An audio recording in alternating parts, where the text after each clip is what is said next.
The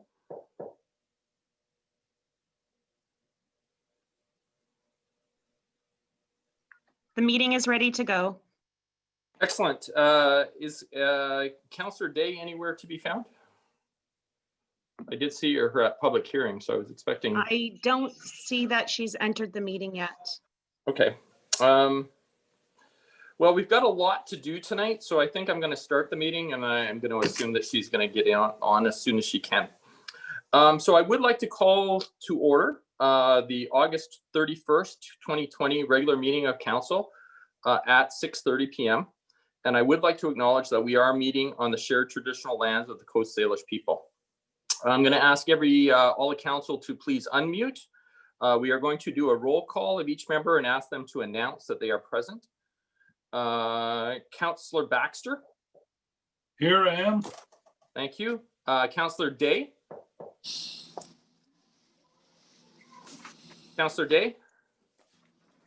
Councillor Jansen. Present.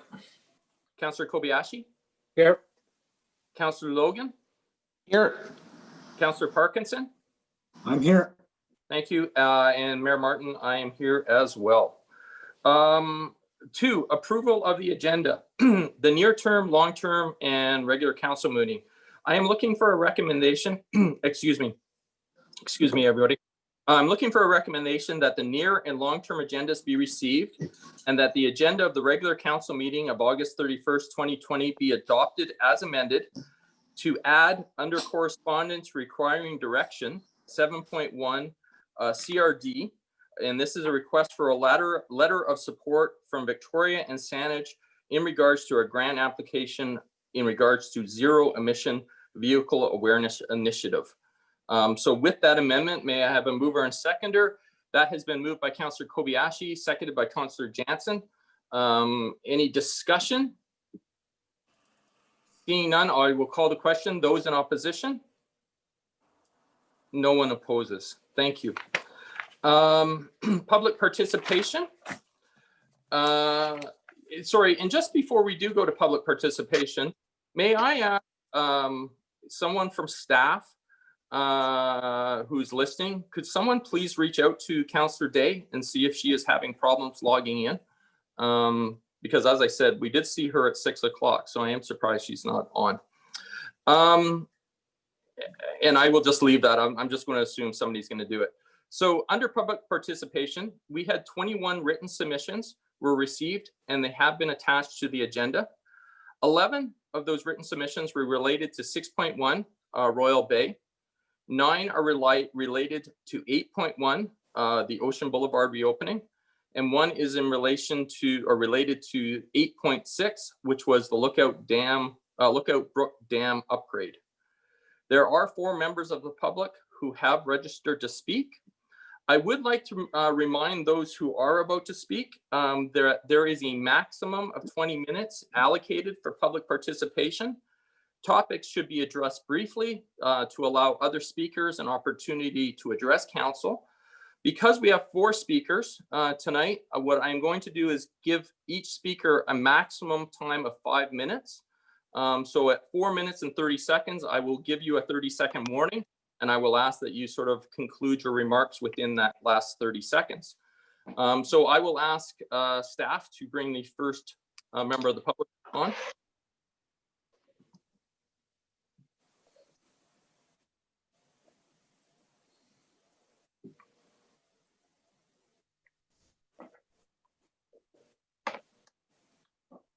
Hi, sorry about that. You've reached the City of Colwood public participation. If you could please give your name and address, and you can address council. Absolutely. My name is Kat McMicken, and I live on Willett Street in Royal Bay. Good evening, Mayor Martin and members of council. Although my husband and I are both members of the Royal Bay Community Association, tonight we are calling as residents with our personal thoughts regarding the proposal before council for Royal Beach. We purchased our home in Royal Bay over 2 years ago with the understanding that the neighborhood we were buying into was a growing development which would offer beautiful seaside parks, a seaside pub, grocery store, and many more amenities. This had been presented to us over 2 years ago with construction to start as soon as possible. Fast forward to now, to today, August 31st, 2020, and here we are for the second time discussing Royal Beach. For the second time, the proposal has been brought before council for first and second reading. We are severely confused and disappointed that we have to be here again. When we voted for members of this new council, we voted with trust for a Provo Development Council. We voted for representatives that were going to help fix the pits left in Colwood by previous developers and fix the reputation that Colwood had developed, the reputation that developers were not welcome in Colwood. We hoped that our trust was not misplaced. Although I continue to hold trust and hope that it is not misplaced, the more that the projects are delayed, the more we feel like we are being failed by members of council.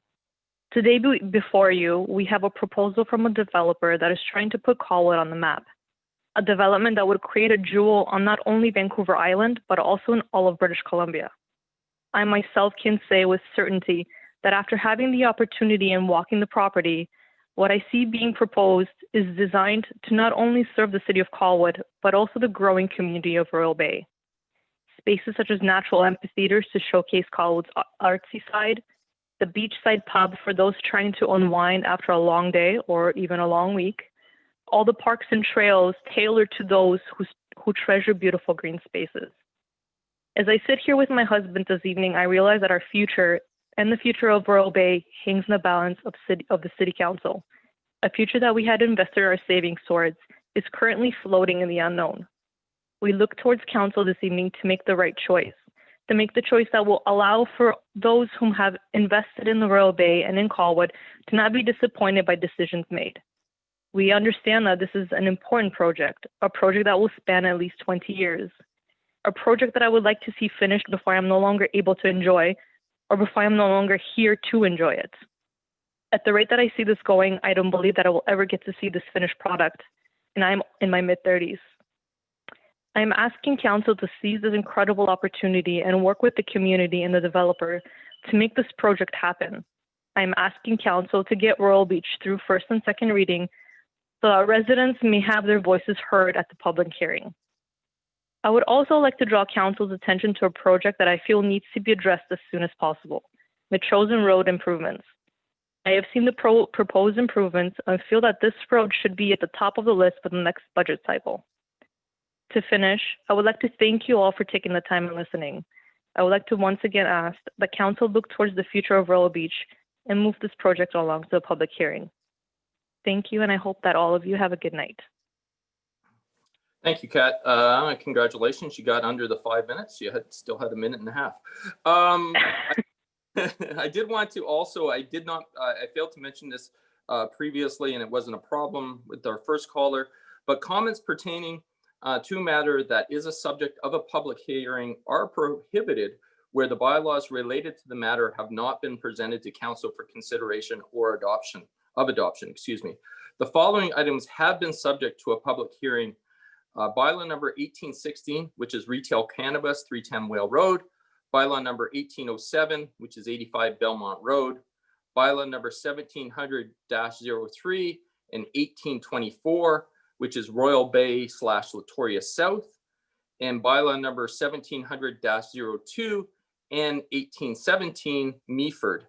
Public hearing was held just previous to this meeting. So those lands, I'm asking that you please do not make any comments in regards to those. And as I said previous, we are trying to keep the final three members of public. If you could please keep your comments within the 5 minutes allocated, it would be appreciated. Next caller, please, staff.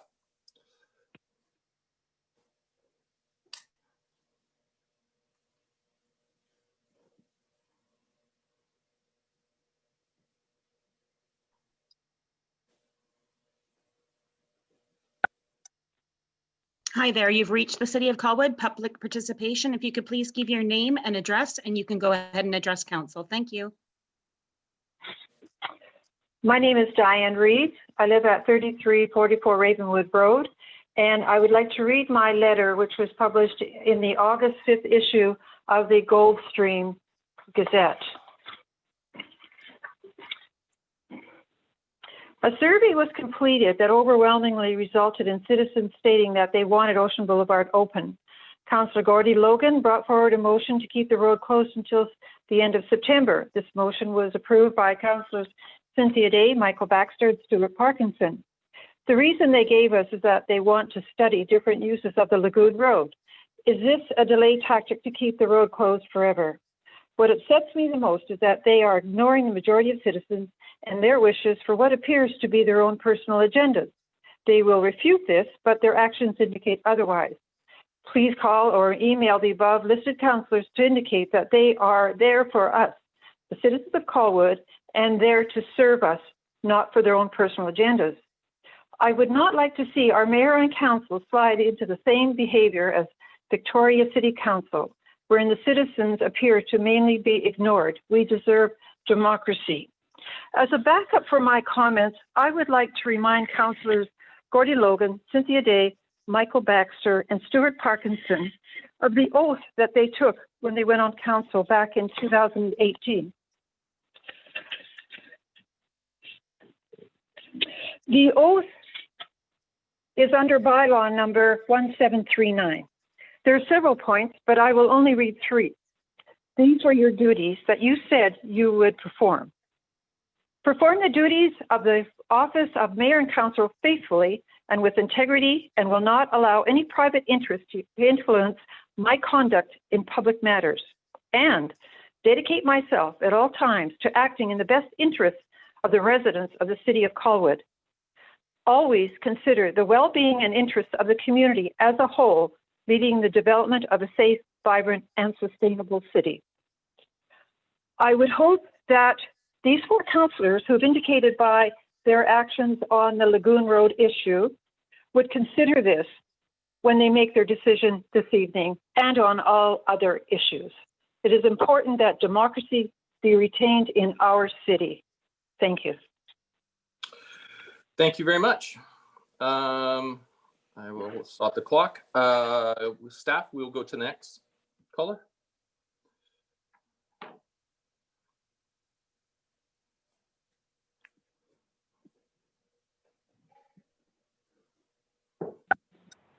Hi there, you've reached the City of Colwood public participation. If you can please give your name and address, and then you may address council. Thank you. It's Richard McKay, 3309 Crowhurst Place. Please go ahead, Rick. Okay, thank you.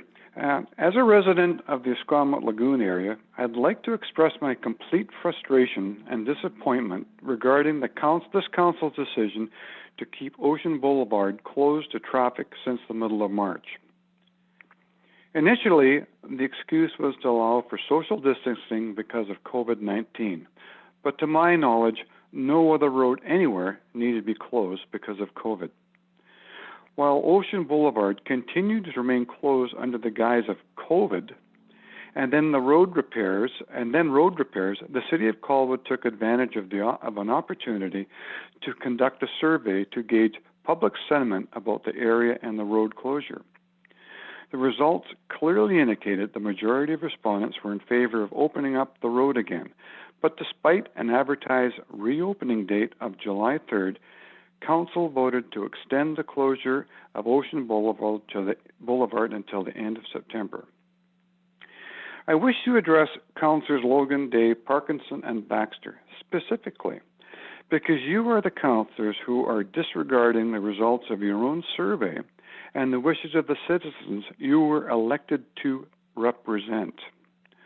On the City of Colwood's own website, under the heading of Mayor and Council, it states, Council decisions consider the input of citizens like you, who stay informed, participate in meetings and surveys, and serve on advisory boards and committees. It's obvious by your actions that when this latest survey did not yield the results you were hoping for, you chose to ignore them. Is this democracy? This council is fast replicating the City of Victoria's governing style. Ignore the wishes of the majority while continuing to support special interest groups. Stop trying to fix a problem that doesn't exist. build a walkway along the lagoon, and install some traffic calming measures so Ocean Boulevard continue to be used and enjoyed as a multi-purpose corridor. Honor your survey and honor the democratic process. Thank you. Thank you. And we have one final caller this evening.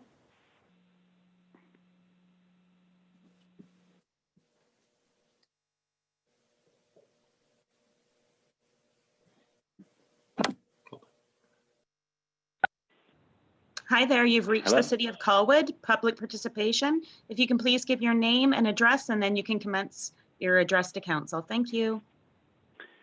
Good evening. It's John English calling at 401 Proctor Place, and I'm calling on behalf of the Royal Bay Homeowners Association. And I'm calling on two topics this evening. First, I'd like to just let the Mayor and Council know that we've had quite a few people actually phoning us to express alarm with the way work is being done at the intersection of Veterans Memorial Parkway and Latoria Road. Apparently, what we're told from people is that there's drilling equipment working and chipping rock, which is within 10 feet of the road. There are no protective barriers up to protect the public in cars or in bicycles or the people that are walking from their homes in the gray condominium units and along the roadway of Latoria past that intersection, and the crews are working actively without any protection up for the public when this work is occurring. So we did want to bring this to your attention. I myself have not personally seen this, but as I said, we've had quite a few phone calls on this. So since I was scheduled to speak with you this evening, I thought it was appropriate just to bring this to the city's attention and to the Mayor and Council's attention. The second item that I would like to speak to is the development plans for the Royal Bay Colwood waterfront lands. The development of those lands has long been identified as something that is really critical for the city and for its citizens to be able to realize the goals that the city and its citizens have for the future.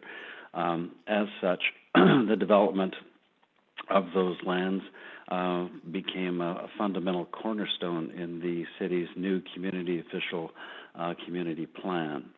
The waterfront is to be a stewarded world-class destination for residents and visitors alike. And the waterfront is intended to distinguish Colwood from other cities. It's to be a place where residents and visitors identify as the soul of the community. And when we say community, we understand that means the entire city of Colwood, not just the little community that's being developed there. Nearby urban areas are to be characterized with a village-like setting with homes, shops, and services, and other amenities that make it a destination for locals and visitors all day and all week long. Access to the waterfront with pathways and spaces for public life, festivals, and such. This being key to the official community plan and key to the future of the city and the realization of goals of the city and its citizens, it was incredibly disappointing to see the staff report that was presented to Mayor and Council at last meeting on August 24th. There was nothing in there that identified how the developer planned to deliver on this essential vision for Colwood's and Royal Bay's waterfront lands. And so one would have expected that a careful examination and consideration of the developer's plans and how those plans would deliver the waterfront lands vision as articulated in the OCP would have been the central focus of the staff report. if there is no clear and agreed upon plan for how the committee or the city's vision and the waterfront lands are to be achieved, then the city's OCP vision and goals for that land are unlikely to be achieved. In the staff report, the Director of Finance and the Director of Engineering and Development Services both asserted that the proposed development is consistent with the city's financial plans. Well, one of the city's stated key financial objectives is to leverage the development of the waterfront lands to attract substantial growth in business, employment, and commercial tax revenues for the city. Yet there is no clear and shared understanding of how the waterfront lands will be developed into a world-class destination to generate that growth and that in employment and in commercial taxation revenue for the city. So Mr. with that, just so you know. Yes, sorry, Mr. Mayor? Seconds? 30 seconds will put you at the 5-minute mark. Okay. All right. So there's a number of things that were disappointing in that report, but we want to bring a few things to your attention. The developers have not identified themselves as developing a world-class destination. They've talked about developing a world-class community.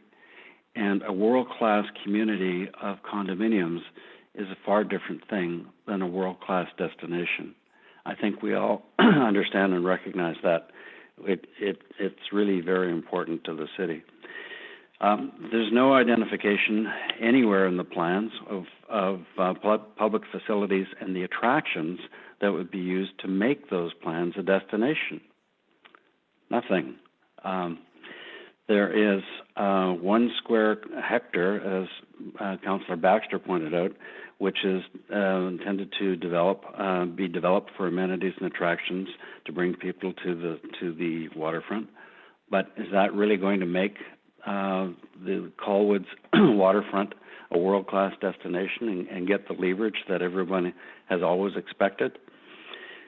There's no, in a discussion that a number of us had with senior executive in the developer's company at an open house, we were told that they don't have any intention of putting any public parking in there for people to come and visit. They actually told us that they intend people will have to walk in if they wish to just visit. There will be parking, they said, provided for residents, and there will be parking provided for businesses that are located there for customers. The city staff report indicates that the buildings along Metchosin Road will be 6 to 12 stories high. And combined with what appears to be a general north-south orientation of those buildings, this development will effectively block views of the ocean from Metchosin Road and discourage anyone who doesn't live or work there from visiting Colwood's waterfront lands. This is not consistent with the OCP at all, and it's not going to deliver what the city is looking for. City staff have still not provided the mayor and council with a cogent transportation plan that will identify how the increased traffic for 2,850 new residences, a new commercial development down there, and a ferry terminal are all going to be handled. That plan has not been seen. Councillor Baxter asked how many entrance and exit locations would there be and where they would be built along Metchosin Road. And we heard at the last meeting that there wasn't an answer to that. You know, from our perspective... Mr. English, I've allowed you to go 8 minutes where I was restricting everybody else to 5. So I'm going to ask you to please try and conclude your remarks, if you can. Okay. Thank you, Mr. Mayor. The concluding remark is that the city has already demonstrated a lot of good faith towards Seacliff Properties and its agents at KeyCorp, and has done so without Seacliff Properties and KeyCorp clearly articulating how they will deliver what the city has long identified as its goals. It's critically now time that the city insist that Seacliff and KeyCorp step up, become transparent, and identify exactly how they are going to deliver the goal for the city of Colwood of those waterfront lands becoming a world-class destination. And it's difficult to comprehend how a forest of apartment blocks blocking views of the ocean would be consistent with that objective. Thank you very much. Thank you. We are moving on to Mayor's message. Because we have the agenda this evening, I'm not going to share anything other than just as a reminder, students are returning to school next week. And that means that school zones are going to be reactivated. And school zones have not really been operating since March. So people may have got used to being able to drive through those zones without actually having to slow down. So I'm really encouraging all Colwood residents to appreciate that we need to keep our young people safe and take 10 extra seconds, go a little slower, and keep us all safe. Moving on to 5, adoption and receipt of minutes.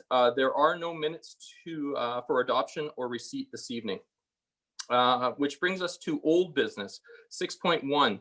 This is the Royal Beach Seacliff Properties in regards to bylaw number 1700-04, the official community plan amendment, looking for a first and second reading, and bylaw number 1837, land use amendment, Royal Beach, first and second reading. There were some questions posed by council at the last meeting. And to begin, I'm going to invite Seacliff representatives to respond to those questions. So I will hand it off to whoever wishes to speak. And hold on, Councillor Baxter has his hand. Councillor Baxter, did you wish to comment first? Please unmute. I thought we were moving into discussion and I was getting my hand up. So, but we'll do this first, obviously. Okay, thank you. So I'm going to clear your hands. So we will go to Representative of Seacliff. Oh, excuse me. There's another councillor who wishes to. Oh no. Okay, sorry. Somebody's just getting in line. Got it. Okay, Councillor. Excuse me, Seacliff representatives. Hi, Mayor Martin. Thank you very much. And Council, very much appreciate the opportunity to make just a few remarks this evening. As mentioned previously, my name is Georgia Desjardins, the Senior Asset Manager at Seacliff Properties. As mentioned previously, our application and objectives for the property at Royal Beach is based on the community's vision, goals, and objectives for the property as dictated in the city's 2018 official community plan, being for Royal Beach to become a vibrant new seaside village, forming a primary center within the city for cultural, civic, economic, and public life, and of course, characterized by its seaside setting. I actually did want to pass it over to one of my colleagues, Tanisha Everts, Manager of Planning at KeyCorp, to take just a few minutes to provide some further information about the vision and plans for this seaside community. Tanisha? Thank you, Your Worship and Council. As Georgia stated, my name is Tanisha, and the purpose of my presentation is to speak to the vision for the Landing neighborhood in Royal Beach. For reference, the Landing neighborhood is comprised of development areas 2, 4, 5, 6, and 8, which you can find on page 132 of the agenda package. The intention tonight is to focus on the Landing. The other neighborhoods, the Bluffs and the Headlands, will be added if the amendments move forward to public hearing. That future presentation will also touch on the connectivity of the development, including an overview of the proposed road standards, trail standards, and parkland dedication. Specific standards and details of those items will be outlined at a future council meeting for the Royal Beach Development Agreement, which will take place after first and second reading. This slide presents an overview of the 5 different locations within the Landing I will be speaking to in the upcoming slides. We will begin on the foreshore/beach area, move to development area 8, from there up to the connection between development areas 8 and 5. Then we'll focus on the experience of the principal or high street, move upland into the more central part of the Landing to understand what occurs internally, then move up towards the Metchosin Road Hill to development area 6, and finally we will end in development area 2. Technically not waterfront, most of Royal Beach is adjacent to the foreshore, which is the area between the low and high water marks.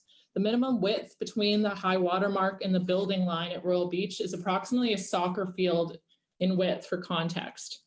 In this area, pathways and other soft shore features are the development typology. At Royal Beach, the foreshore will include a 3-meter wide multi-use pathway, which provides connectivity to the development and to lands beyond. For example, in this rendering, we are looking north towards Perimeter Park and Esquimalt Lagoon, which includes connections to the upland ground floor commercial as illustrated on the left. The foreshore is also the area where passive recreation and special events or community gatherings can occur, specifically in the beach park. Now we're on the other side of the beach park looking south. That permeability between the upland public realm and the foreshore continues and transitions appropriately as we move forward through Development Area 4 towards the Bluffs neighborhood. Now we are in Development Area 5, looking toward Development Area 8, which is the main pedestrian connection point between the foreshore and the high street.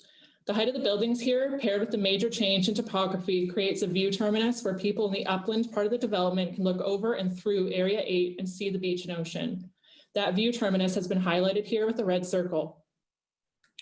The vision for this area is an urban plaza with smaller building massing as outlined in the Preston images on the right, and a refined set of uses to create a sense of arrival as one moves down the extension of Latoria Boulevard toward the commercial core and the foreshore. Now we're looking up from the foreshore towards Development Area 8, where the urban plaza will transition to a set of tiered stairs and parklet areas connecting people to the beach park and waterfront multi-use pathway. I've highlighted it again with the red circle and provided a Preston image from White Rock. This is the area that will contain the beach pub and other small-scale interactive retail uses. Ensuring public access to the urban plaza will be taken care of in the Royal Beach Development Agreement in a form that the city administration finds most appropriate. This slide illustrates the vision for how Development Area 8 interacts with the roadway and Development Area 5. Here, the right-of-way is 22.3 meters in width with an option for parking or an extra wide sidewalk / public realm, which is highlighted in green in the bottom picture. This provides a convenient opportunity for travel down towards the view terminus of Area 8 into the mixed-use core of Royal Beach and the space needed for pedestrian travel through a high-quality public realm filled with street furniture, frontage seating for businesses, and it's where there will be opportunities for special events like street festivals. The goal here is to create a sticky place where visitors can park once and enjoy the beach, the trails and pathways, the urban plaza, shops and restaurants, and other amenities, while residents are conveniently situated to enjoy both the urban amenities, parks, and the natural spaces of Royal Beach. This creates a regional destination and a new urban center for Colwood for all to enjoy. Development areas 4 and 5 are the main non-residential areas of Royal Beach. A variety of uses are permitted in those areas, including, but not limited to, brew house, daycare, restaurants, liquor store, retail, and several office and institutional uses, as well as attached housing and apartments. The design guidelines include waterfront interface specifics about the building massing, like the example of the watermark and seashell on the top right, and for the orientation to the foreshore, including enhanced landscaping, architectural articulation, high quality materials, and double frontages to allow for a high level of both visual and physical permeability between the beach, waterfront multi-use pathway, and the development. The guidelines also specify that the waterfront area should be animated with a significant focal point and public art, as well as playground and passive recreation opportunities. Connectivity between the waterfront multi-use pathway and the rest of Royal Beach is of high importance in these areas. Existing and future parks and trail linkages are planned to ensure access to the beach and lands beyond. This slide provides further precedent images for the Seaside Village look and feel for development areas 4 and 5, particularly the principal or the high street that moves through those areas and terminates in an emergency access at the end. The internal space in development area 5 is also important to touch on. Here we are behind the high street with the waterfront situated to the right and Machosen Road to the left. The uses permitted in area 5 carry on into this area and continues that Seaside Village look and feel. Now we move into development area 6, where we see a mix of attached housing and taller buildings, as well as a variety of non-residential uses. In this area, we are asking for clarity around taller mixed-use buildings, as the Seaside Village designation is unclear. No additional taller buildings are being proposed. We only want that clarity around the use. For reference, the proposed 12-story buildings along the slope of Machosen Road are either below road grade or up to 6 stories above road grade. No tall buildings are proposed at grade with Machosen Road. Finally, we have arrived at Development Area 2. This is the main entrance to Royal Beach. This is where the beginning of the Creekside Trail, the main pedestrian connection between Royal Bay and Royal Beach, is proposed. This area allows for a mix of uses, including, but not limited to, larger format retail, seniors apartments, medical offices, and post-secondary institutions. And that's all I have. Thank you. Hi, Mayor Martin, it's Georgia Desjardins back on the line here. I actually just wanted to take one more minute here just to touch on one topic that Tanisha briefly covered, which was the topic of a waterfront pub and restaurant. We've always identified at Seacliff that a robust mixed-use core is critical to the success of this development, and that it would really be the perfect use to animate and really kickstart the vibrancy of that core would be a new restaurant, a new waterfront restaurant and pub. As such, I just did want to let everyone know that we've been out in the market speaking to prospective groups to make this a reality.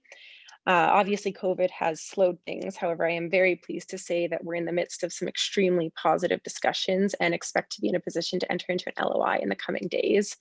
Accordingly, we fully expect to have this aspect finalized prior to the completion of this rezoning process. And I did just really want to emphasize once again that this is a top priority, and we really see it as a catalyst to the development of this site. And it will, without doubt, form one of the first phases within Royal Beach, and we're really eager to get going on it right away. Thank you.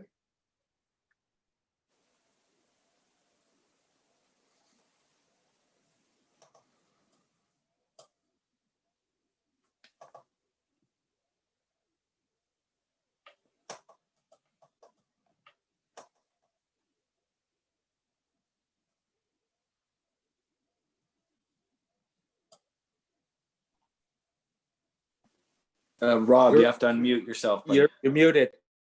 Thank you. Sorry. Yeah, thank you guys. I'm talking away. I appreciate that you caught me. Could we please have that slide removed so that we can see council? And all I was saying before was we do have people from KeyCorp Planning, On Point Civil Engineering, Thurber Geotechnical Engineers, Watt Traffic, and Watt Traffic Consultants to answer questions for council. So we do have those people online as well. Because this is old business, we did have 3 councillors who spoke to it. So I'm going to, at the last meeting, so I'm going to look to Councillor Logan, Councillor Jensen, Councillor Kobayashi, and myself to speak first if they have any questions or anything. But then I will be opening it up to everybody to ask questions. So I'm going to go first to Councillor Logan. Thank you, Worship. I've been lucky enough to walk the site a couple of times and gather some input at a local market. I am becoming more comfortable and actually quite excited about what this project means and will bring. And I understand that there's a lot of questions, but we're still very early on in the process, and we expect that a lot of things will get ironed out as we move along. I do have a couple of questions, though, if I might, Your Worship, to the applicant. Please. I've been hearing some concerns from residents about 12 stories in Area 4, kind of near the waterfront. Is the applicant still considering this, or are you willing to restrict the 12 stories to Area 6?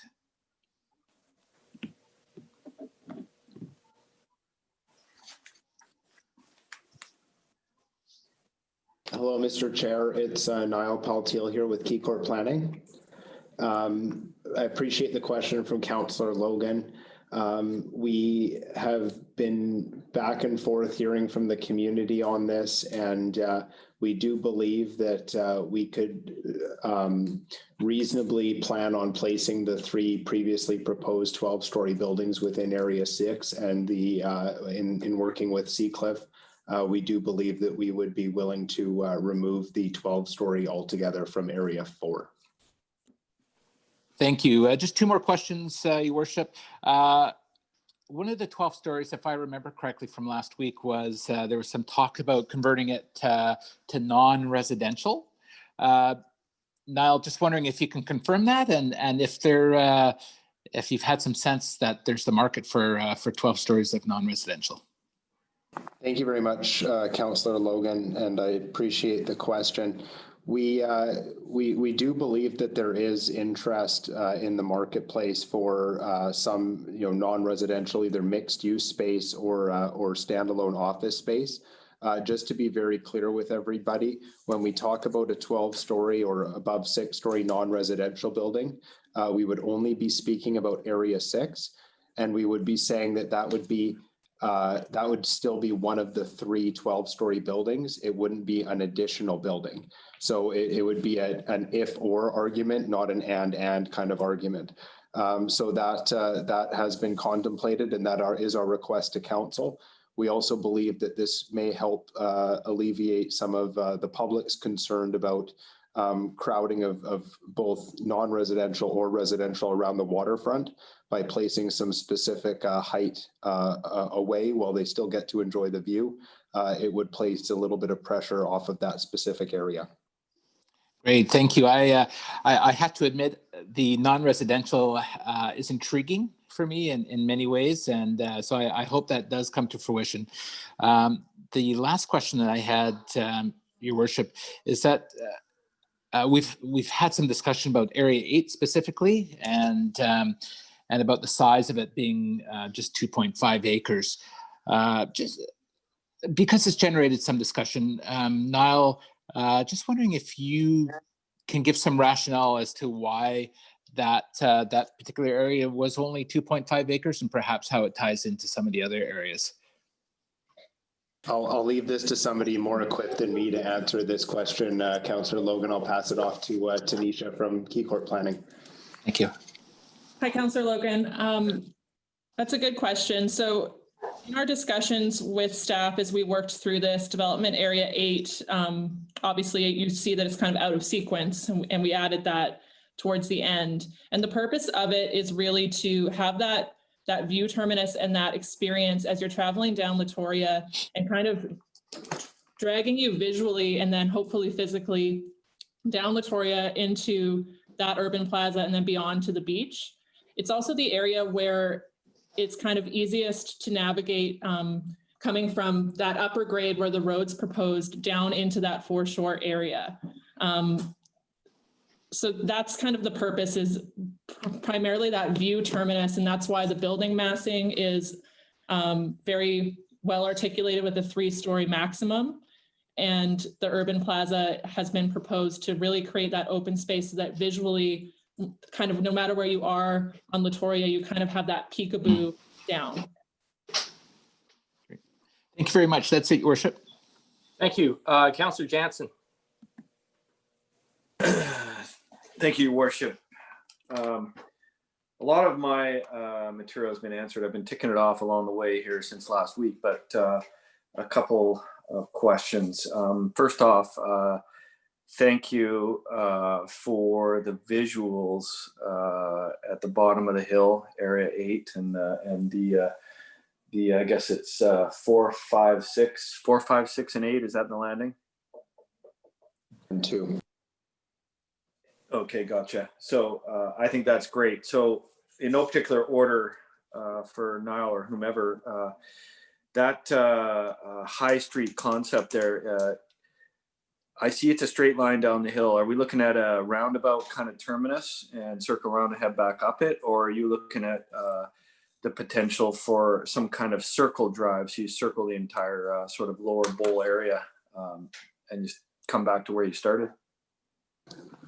Thank you very much. Through the chair to Councillor Jansen. The area that we call either our High Street or Principal Royal Beach Boulevard, it actually comes down where Latoria Boulevard ends, and it straightens out and runs parallel to the waterfront. We think that will contextually create the best kind of terminus of the road, allowing people to stop, get off their bike, get off the bus, and walk around and enjoy that waterfront experience down at the landing. When you're coming down the hill, you're almost at a 12% grade for the entire way down, so it's quite steep. Where it flattens out, that's really where you want that strong pedestrian experience, because it's going to be the most accessible and it's going to create the best quality of experience as people move through the site. It will not end with a roundabout in our plan. It will connect in a circular fashion to streets beyond to the north of that road. So the road will run kind of the way it does now, past the beach volleyball courts, and then you'll take a left, head west, and that would be where it ends. But that high street is meant to run along the waterfront with a series of opportunities, windows, both away from the street and within the street to make your way down to the waterfront. See, that's great. I can visualize that. And hearing that we're going to look for sort of a flatter area for pedestrians to browse and wander, I think that was a concern as well, given the grade that you mentioned. Wayfinding and signage. This is a separate development from Royal Bay, I get that, but these are both developments that are within our community. I know I would prefer, and perhaps you can speak to the congruity between the signage, the wayfinding, the lighting, the garbage receptacles, my favorite, that kind of stuff. Can you speak to that, Niall, at all? Thank you very much, Councillor Jansen. Through the chair, these are details that effectively are being contemplated now and will be worked out as part of the development agreement with staff. If council has any specific direction on that, we are obviously open to suggestion.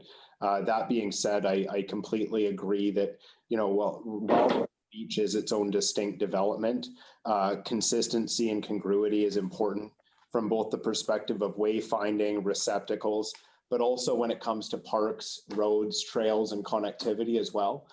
We understand that this is the broader Royal Bay community, and while we acknowledge this is a critical piece of land, it is a regional focus. And being part of that regional focus, we will certainly be working with our neighbors and the City of Colwood to ensure that there is a standardized and accessible and a clear standard between developments. Thank you. Oh, sorry, just before Councillor Jansen, Mr. Molnar, just wished to comment. Okay. Thank you very much, and through the chair, thank you to Seacliff for that excellent explanation. Just wanted to divulge to council that the discussions about wayfinding, signage, and objectives, and even so far as the road standards, will come as part of the consideration that is, as this project moved on. The intention of staff is to bring a road standards report, exactly what we did for Gablecraft forward. And so what you're looking at now and hearing are standards as proposed and not standards that have been vetted by council, which will be after the first and second reading. That can certainly be directed to staff to include wayfinding objectives so that council can envision the congruency between the two areas. And we're prepared to receive those instructions tonight so that we can deliver the goals of council after first and second reading. Thank you. Yeah, thank you, Brent. And I'll just tick a couple more questions off here, Your Worship. Niall, 6.3.2 in your package there speaks to a network of trails and greenways and the connectivity, and I think that speaks exactly to many of the comments that you've heard from council members. Things like the potential for connecting through to Ocean Boulevard. That's obviously of interest to this council, and one further thought too is I believe that some type of trail network or even a stairway on the steep slope, that would be at the Machosen end of the property down to the water, might be a valuable asset to the network and for the project as well. Your thoughts? Thank you very much. Similar to the previous comment, the number one thing we're working towards is our 50 acres of waterfront and water view parks and open spaces as part of our master plan and development agreement. Details of that plan will be certainly worked out with staff and will be, influenced by the proposed sub-area plan and design guidelines as well. That being said, we will, one of our key objectives is to work on interconnectivity, whether it's with the western lands at Royal Bay and Perimeter Place, and also looking north to Ocean Boulevard. We've had some positive initial discussions with staff, and we'll continue to work collaboratively with them and the public to ensure that our open space is accessible as much as possible, which I would caution on that staircase, but it's not. But we're certainly open for discussions and ensuring that we really do leave a positive legacy and a positive impact throughout this network with the City of Colwood. Thanks, Niall. And just lastly, if we can break down the commercial side of this, because is 3,700 meters squared? Is that the floor for the entire landing area? Is that my understanding? No, through the chair again to Councillor Jansen, I believe when you're referring to 3,700 meters squared, you're referring to the proposed zoning bylaw, which has a minimum of 3,716 meters squared as the minimum non-residential area for the landing. That would be the minimum set out to just basically to provide council and the public with an assurance that there is a base level of density for that area. But no, that's certainly not what we envision to be the minimum developed for the property. Yeah, I see it's up to 80,000 meters squared, but 3,700 meters squared is a minimum for the landing area, which includes those four areas, 4 or 5 areas. It just doesn't seem like much of a minimum, and I think we all agree as a council that for this to attract people to the neighborhood, I think it's been compared to the absence of having any commercial or enough commercial. We don't want to see this look like the Songhees, which might be a nice place to live, I'm sure, but really has no commercial value unless you want to stay at the hotel. I guess that's more of a statement than anything, Niall. And I appreciate your answers. Great, thank you, Councillor Jansen. I have one question, and this can be directed to staff or to the proponent, whoever feels better that they could answer this. I'm just trying to understand, we're looking at amending the proposed bylaw in order to permit non-residential buildings within the landing to have a maximum height of 12 stories. Does that imply that one of the buildings that aspirationally that there is a 12-story building that we wish to be non-residential, or that we're just leaving that option open? And I guess what I'm also looking at is to understand what is a non-residential building. What are we, like a 12-story non-residential building would be what within this zoning it is. And as a final part of this question, for example, if we were to build a 12-story building and have the bottom 6 floors be residential and the top 6 be a hotel, does that fall under the non-residential, or would that be a mixed use? Or I'm not sure what the definition of that specific building would be. So I'm Mr. Molnar. Your worship, it's Dennis Carlson here. So the zoning for area 6 has left it up to the discretion of the developer as to how many of those 3 buildings that they've described could be non-residential. So we haven't dictated either through the zoning the limits on that. To your question regarding mixing residential with non-residential, I don't think the zoning really contemplated that mix. I would defer to the applicant on this one. I would suspect that mix would be perhaps unlikely. The non-residential will most likely be a conventional building with commercial on the ground floor and some other form of office type uses on the upper floors. But again, I would defer to the applicant on this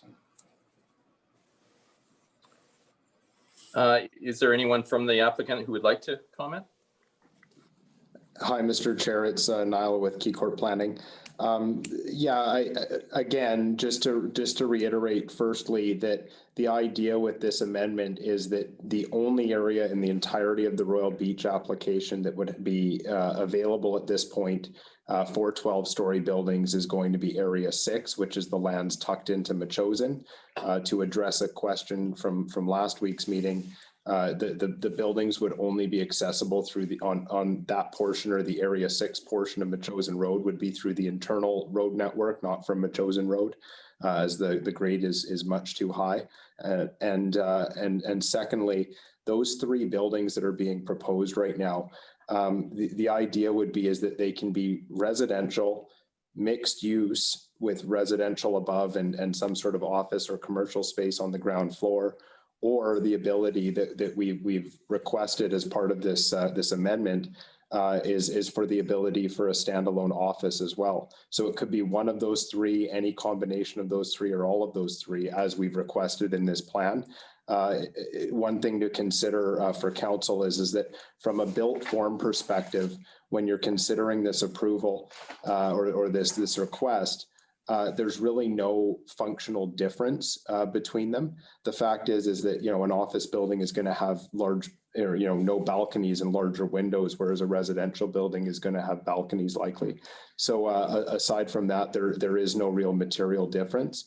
But to answer your question, Mayor Martin, it is to give a flexibility throughout that tall building, as this is an anticipated 15 to 20 year build out. That kind of flexibility to respond to the changing needs of the market is valuable to the applicant, while still providing a box around that specific area designed for 12 stories. Great, thank you. I will go to Councillor Kobayashi. Oops. Thanks. Thank you very much, Your Worship. Just a lot of my questions have been answered, and thank you very much, Tanisha, for your presentation tonight. It made it a little bit clearer to me. I can start to visionate this now a lot better. I guess I have 2 questions. My first question, I guess, is before the next step, are you going to actually, so we've seen all the little pieces, like I see the pieces now, I can see the vision. Are you going to put like this? I guess this goes in the DP, I guess, the overall, I think I heard you mention this, Niall, that there's an overall master plan so we could see the big picture. That I think that's the one last piece that I'm missing.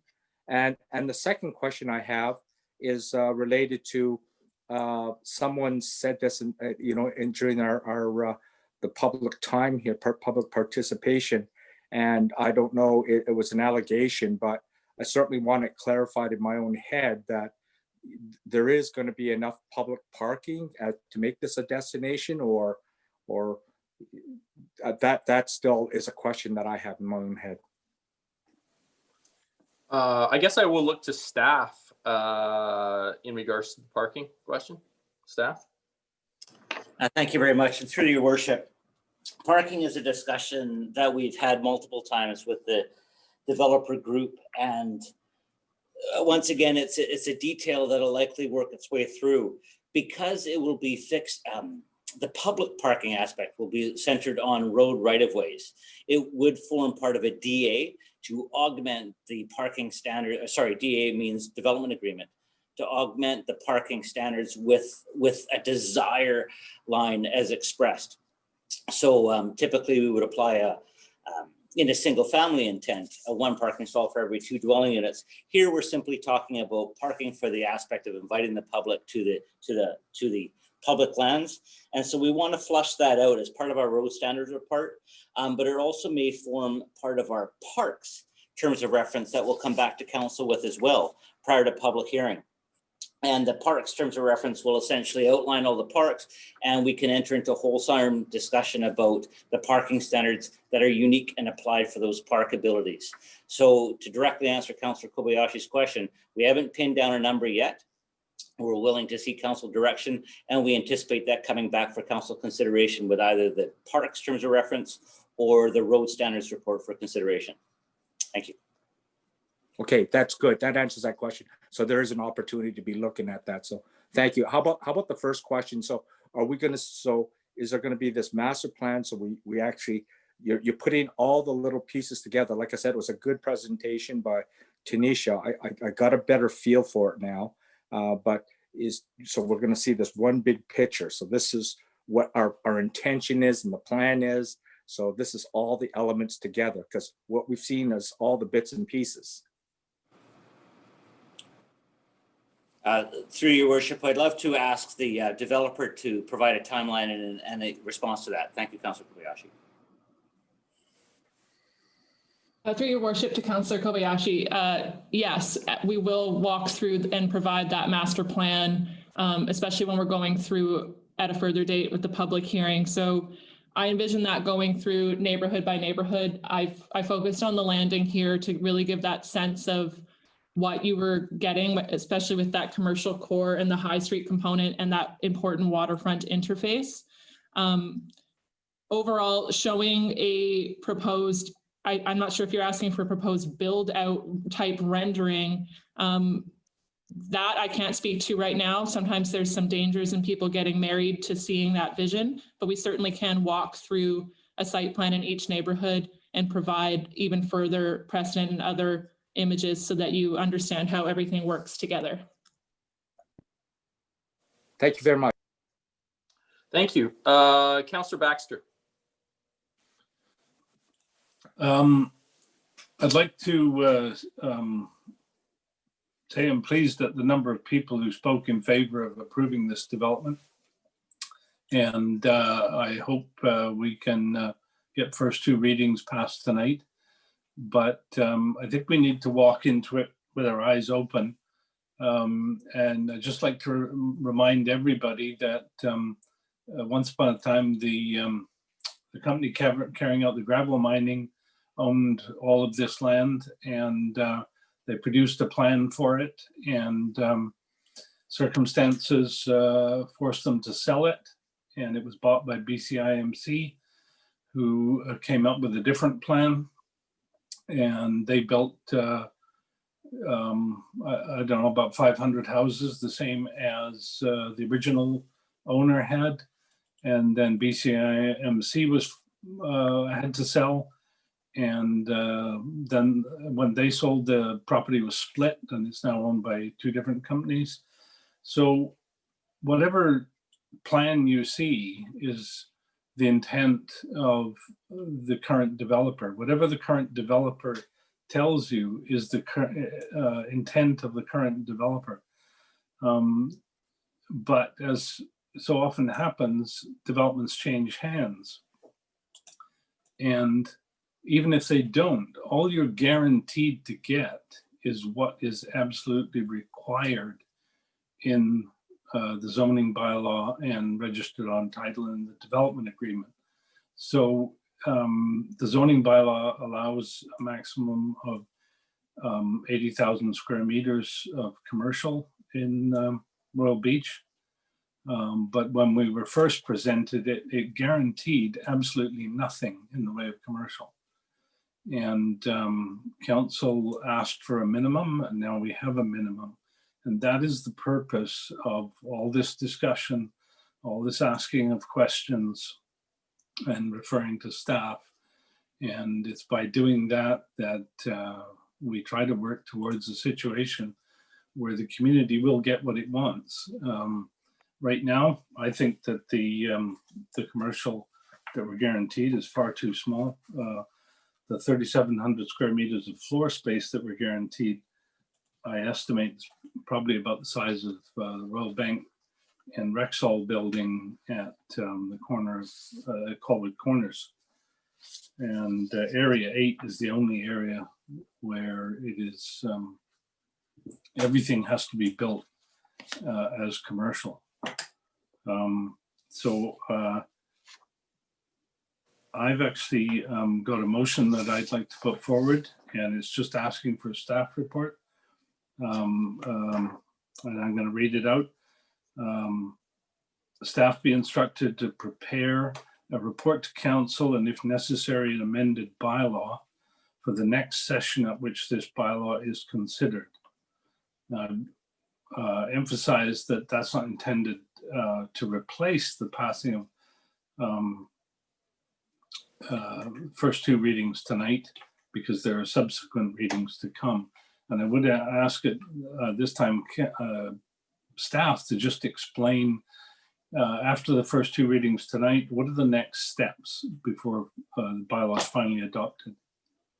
So just before staff does, and Councillor Baxter, would you at all be comfortable if we passed the recommendation first? Because it makes your recommendation makes some assumptions that this council is going to pass first and second reading this evening. I would prefer to pass first and second reading if council chooses to, and then look to you to add that motion after the fact, or do you wish to have that before this motion passes?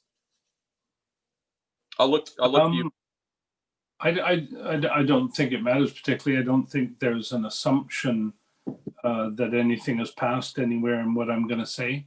Talks about an amended bylaw, but the bylaw as it's written can be amended before it's passed. I guess my concern is that we don't muddy everything. I'm concerned that we're going to get confused on this and it looks to me like everybody sort of understands what you're suggesting and making. So I will allow that motion to still move forward, and then we can look at the staff recommendation after that. But we'll need to just make sure that we stay focused to make sure that we accomplish both. So Councillor Baxter, you have made the motion, would you like me to look for a seconder? Well, I haven't read it all out. And you the haven't public read it. hasn't seen it. So go ahead. So sorry about that, but I would like staff to just explain what the process is so everybody understands what they're hearing. Through you, Your Worship, if council elects to give first and second reading to the bylaws tonight, as we previously mentioned, there are a number of reports, staff reports that need to come back to council prior to the public hearing. One is the road standards report. The other is the parks terms reference.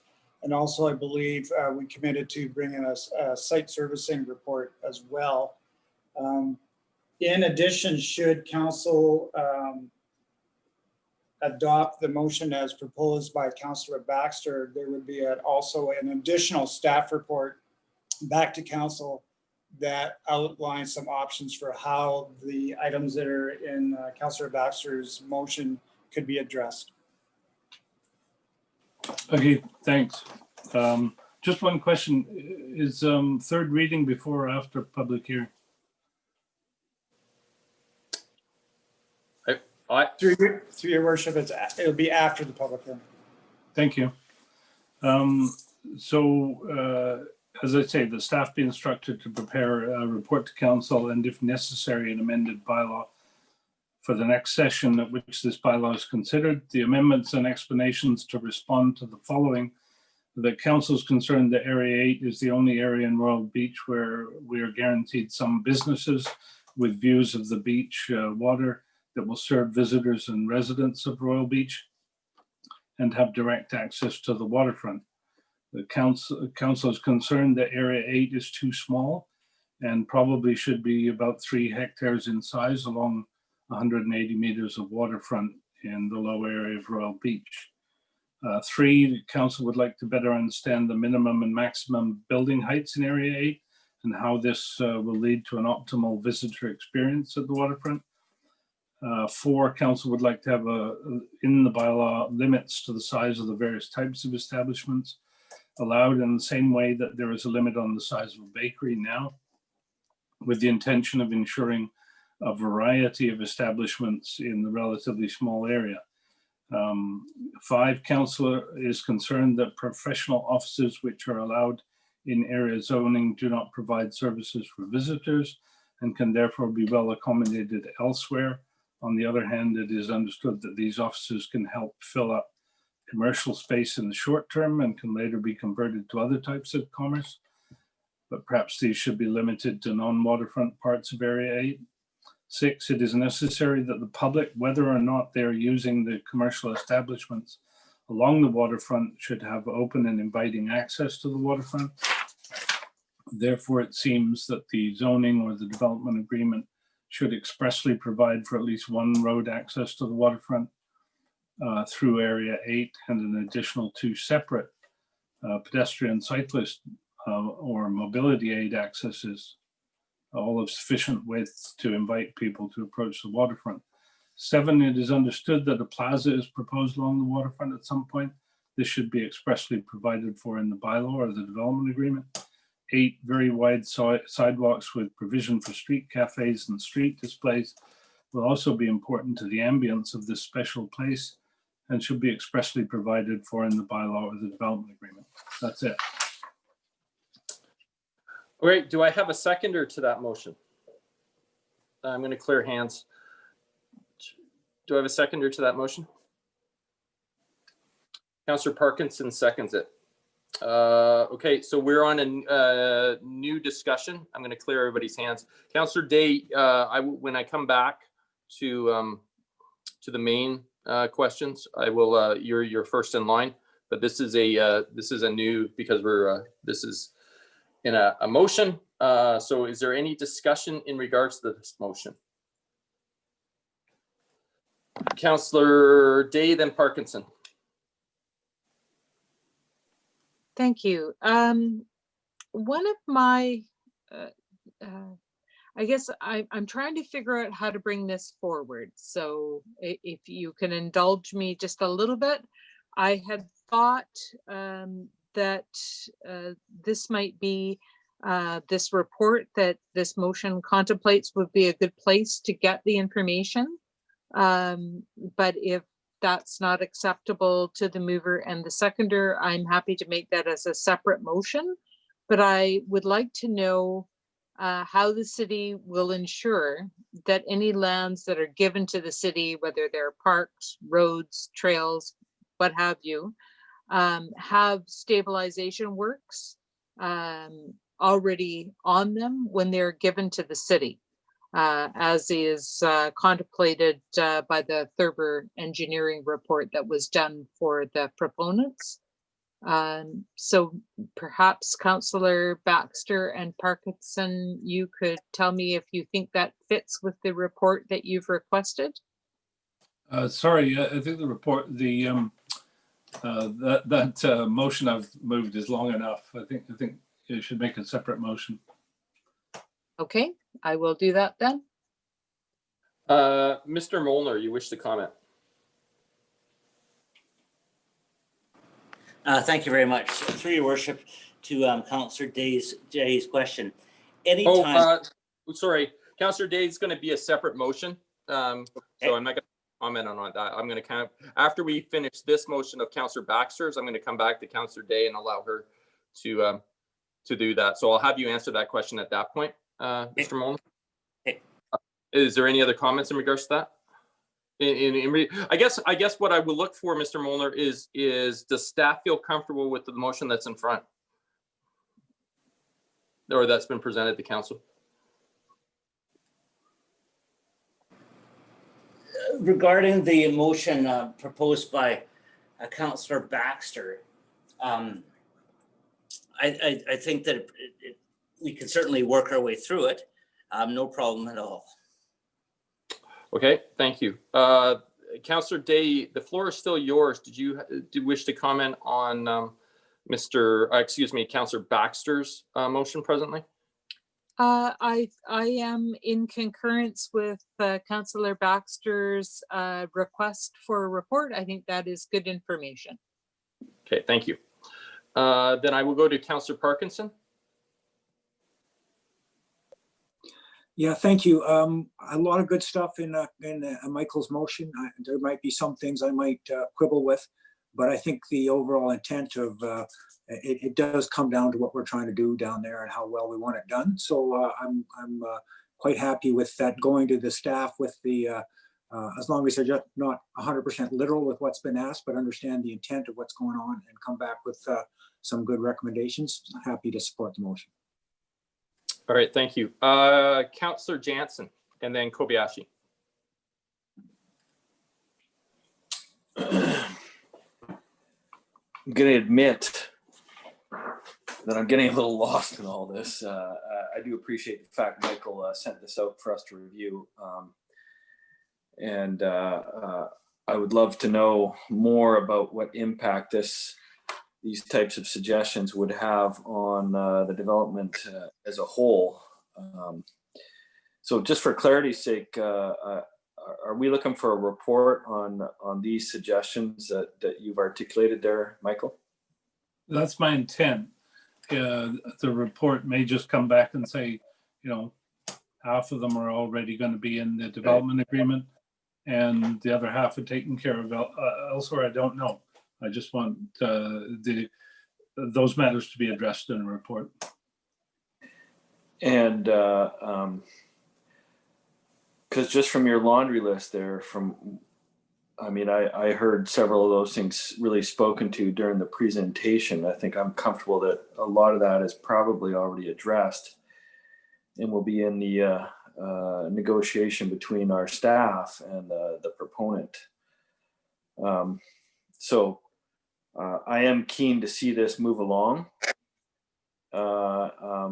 And I do think there's some good meat on the bone there as far as Michael's suggestion goes. But again, I would hate to see that this delays things significantly. No intent to delay. Councillor Kobayashi. Thank you very much, Your Worship.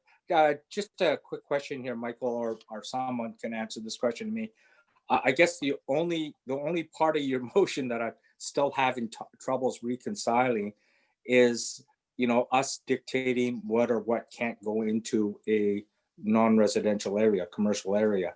I mean, I know aesthetically I know how you're thinking. You know, you want the shops and the Granville Island look, and you don't want the professional shops along the, you know, taking up the room. I do understand that, but I don't see how we can dictate that. Like, I'm having problems with that because, I mean, I lived in Kelowna for almost 10 years, for example.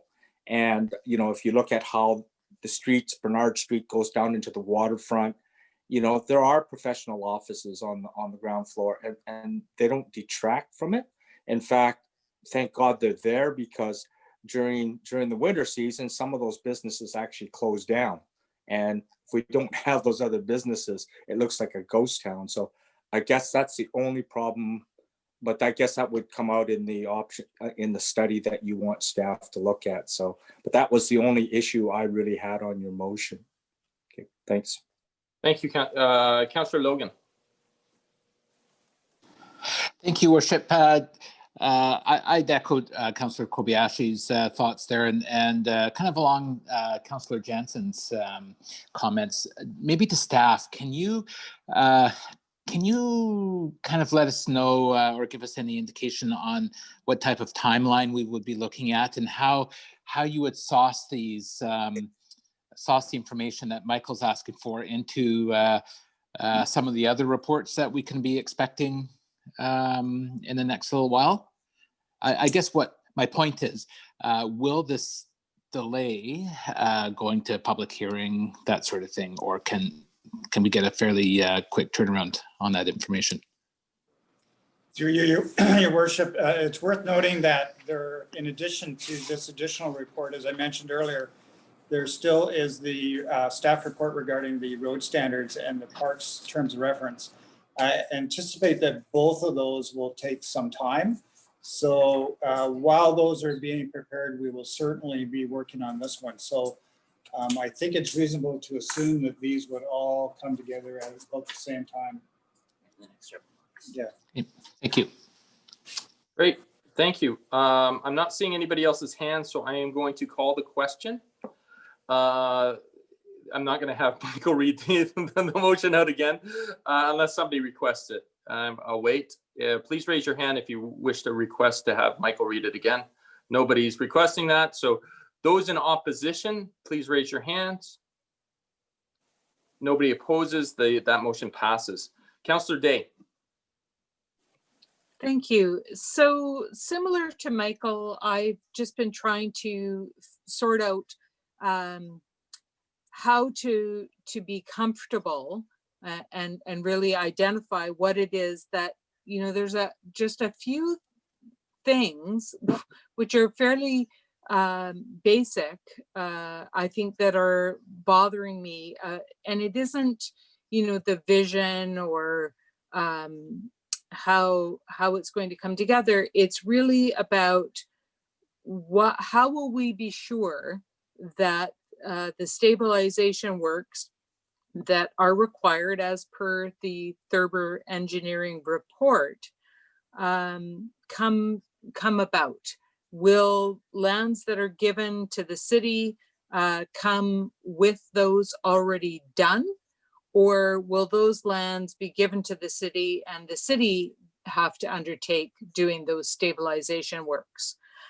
Because, you know, this is a brownfield site and it does have issues that are identified by Thurber Engineering with the eventuality that those retention ponds will likely erode into the ocean and that there will be significant potential environmental damage as a result. So I guess maybe I could just directly ask staff right now, or I could request that they also discuss how the stabilization of the area will be accomplished when they do this report coming forward. Sure, let's go to staff and then we'll see where your comfort level is with their answer. Thank you very much. I won't try to repeat the details of the geotechnical analysis that came forward for council considerations earlier on this year. What I'll attempt to do is summarize the process that is undertaken at the time of subdivision or development. All lands, including parklands, are provided to the city through a plan. And that plan of subdivision gets surveyed out and deposited, and concurrent with that plan of subdivision or works, we require geotechnical certification and sign off on those works. The geotechnical engineer, which may be Thurber at the time or may not be Thurber at the time, will use previous reports and provide base recommendations for the city in terms of the consideration of that asset. So if it be stabilization techniques on parkland, before the city takes on that land and that asset as park, we will look for a report which talks about the status, deals with erosion and slip and hazard consideration for those lands in terms of the slope assessment and hazard assessment reports. In terms of roads, again, the city would look for the civil engineers and the geotechnical engineers to provide the certification and seal for how that road is being constructed, certified at the time of handover to the city. That as well concludes all the way down to individual lots, lot by lot by lot, that often come with a photographic record with, again, recommendations and certifications to the city that outline the considerations of the geotechnical engineer, the sort of hazards that were considered as part of the assessment, any caveats to that consideration, like further works or additional stabilization techniques might be necessary, and then who, how, and when those are to be undertaken. Also available on the call, though, I understand, is Thurber Engineering. And if you wish to qualify any of my statements about the certification process at the time of handover, I'm pleased to defer to Thurber. Perhaps we could have somebody from Thurber comment on that, and then I'll go back to Councillor Day. Yeah, it's Jay McIntyre from Thurber. I hope you can all hear me. We can. Yeah, I think the process that Brent just explained is our understanding that at various times throughout as the development proceeds, you and especially when it comes to lots and other properties that there's a process where you have to document the condition and expected hazards. I think one of the things that is important to understand that this property has a lot of vertical relief. There's certain sections that are perched high up on the bluff slopes, and then there's other areas that have been excavated down closer to the water level. And this has resulted in certain sections of the property, not being less susceptible to erosion and wave action and whatnot, because the lands are already a lot lower.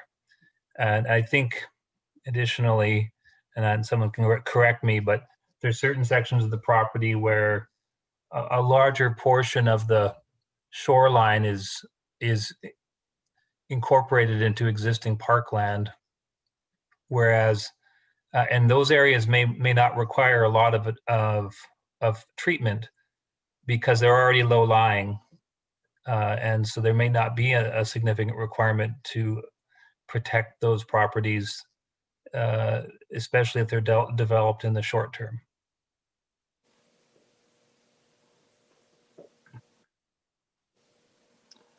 Councillor Day? Okay, so I still haven't had my question answered, which is whether the lands that come to the city will already be stabilized, as in have whatever requirements they may have met, or whether the lands would be given to the city in need of those works. Staff? As part of the development process, through the chair, Councillor Day, the works will either be done or bonded and secured through what's called a subdivision and servicing agreement, which is a cash transaction for security and bonding at the time of creation of the lot. If that was such the case, the city enters into an agreement with the developer to undertake those works and holds the cash. Presently, our cash value is at 110% of the value of the works, with an administration component on it as well, as considered by council in 2018. And so, yes, it is the intention to take on the works once signed off and completely resorted. Or not resorted, as necessary and as advised by the geotechnical consulting team available on the project. Thank you. Okay, so one of the concerns that I've raised before, and we received an email today from a resident who has experienced significant slippage on their property located nearby, included photographs of the settling ponds from the 90s, which covered the majority of the site at that time. And I've reread the Thurber engineering study that was most recently done. And I guess I'm not seeing a clear consensus as to what the solution is to the retaining of those settling ponds, which are identified as a source of risk and potential environmental problems in the future. So the report that's before us tonight says both that there are risks and that there are significant costs and or environmental damage associated with those risks. And I'm trying to determine how we will decide what to do about those.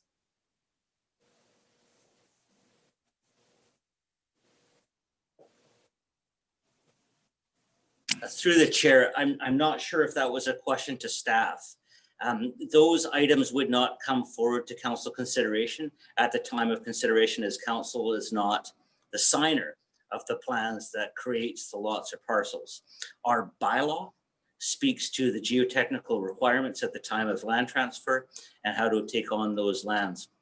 And so I would have to defer to Jay, Thurber, who's done more geotechnical analysis than myself to be able to provide greater comfort of the policies and procedures that are in place for the city. Okay. Thanks, Brent, through the chair. It's difficult to answer the question. I mean, like I said, like it's been said in the report, development, the requirements to stabilize the lands will depend on a bunch of factors, including like when the development takes place, what is ultimately decided to construct on the lands, which of course varies from spot to spot. So I'm not exactly sure how to answer the question at the moment, but I could speak with the proponent and to determine an answer. Perhaps I could just clarify then, because in our report, in our OCP, it clearly identifies that we are going to improve the stability, but not harden the foreshore. That's straight out of the OCP, and it's in the report and by our staff. And then in Thurber's report about what the potential solutions are for those settling ponds that were right up at the top of the hill, which potentially contain contaminated sediments. It says that one of the potential solutions is a giant rock boulder wall to hold it up. And it's fairly inconclusive in saying whether or not that would work. So I guess I'm asking, how do we get to knowing what we will have to do in order to keep the land that we're talking about developing from creating an environmental hazard or becoming unuseful as development land?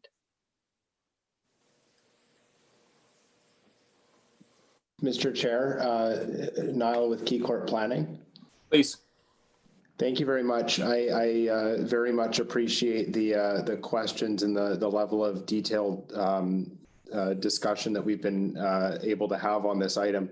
I'd also just like to thank Jay for being available this evening, and more importantly, City of Colwood staff, everyone, Robert, Earl, all the way to Brent, Dennis, and Carrie, and the remainder of staff.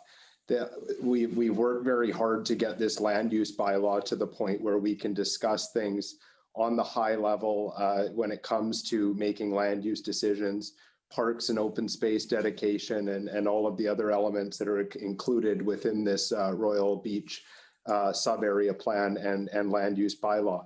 The decisions specifically around what is to happen with respect to the foreshore lands beyond the property with which we own, and also the dedicated parkland, are items that we will continue to work collaboratively with your staff and our sub-consultants, our engineers, to identify prior to any further subdivision or development or dedication on the property.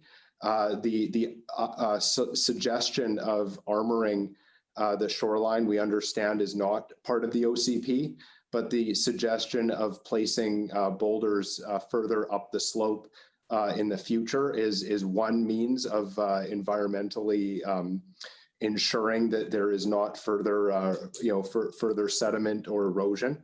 Ultimately, though, those solutions, as we saw in the report that was tabled by the CRD and considered by Colwood's own Shoreline Erosion Committee last week, these are discussions that are over 100, could be 180 years plus away, as this entire development is being contemplated with the anticipation of a 2-meter sea level rise or a 200-year horizon.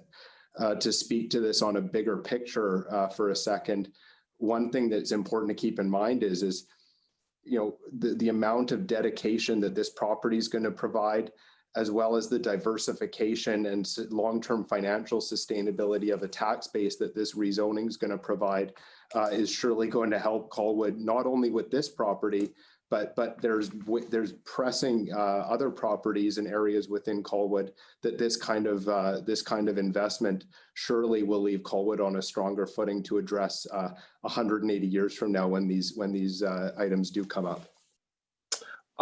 Thank you. I'm going to go to Mr. Earl. Thank you, Your Worship. And through to Councillor Day.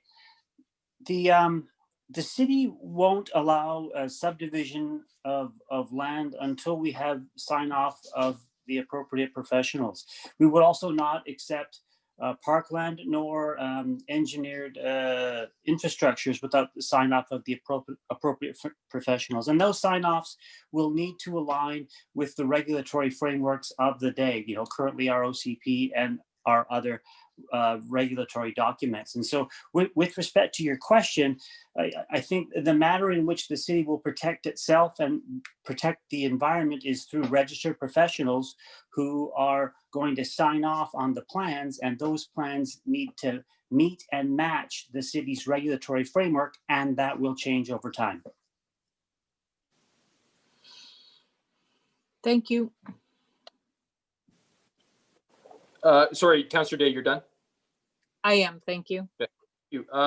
So I'm going to go to Councillor Parkinson, and then after Councillor Parkinson's done, I am going to look for a motion for discussion. So I do see your hand up, Councillor Baxter, and I will allow you to speak to the motion once I have one on the floor. But I wanted to allow everybody one opportunity to speak. Councillor Parkinson is the only person who has not spoken yet. So Councillor Parkinson. Thank you, Your Worship, and thank you to all involved in this conversation.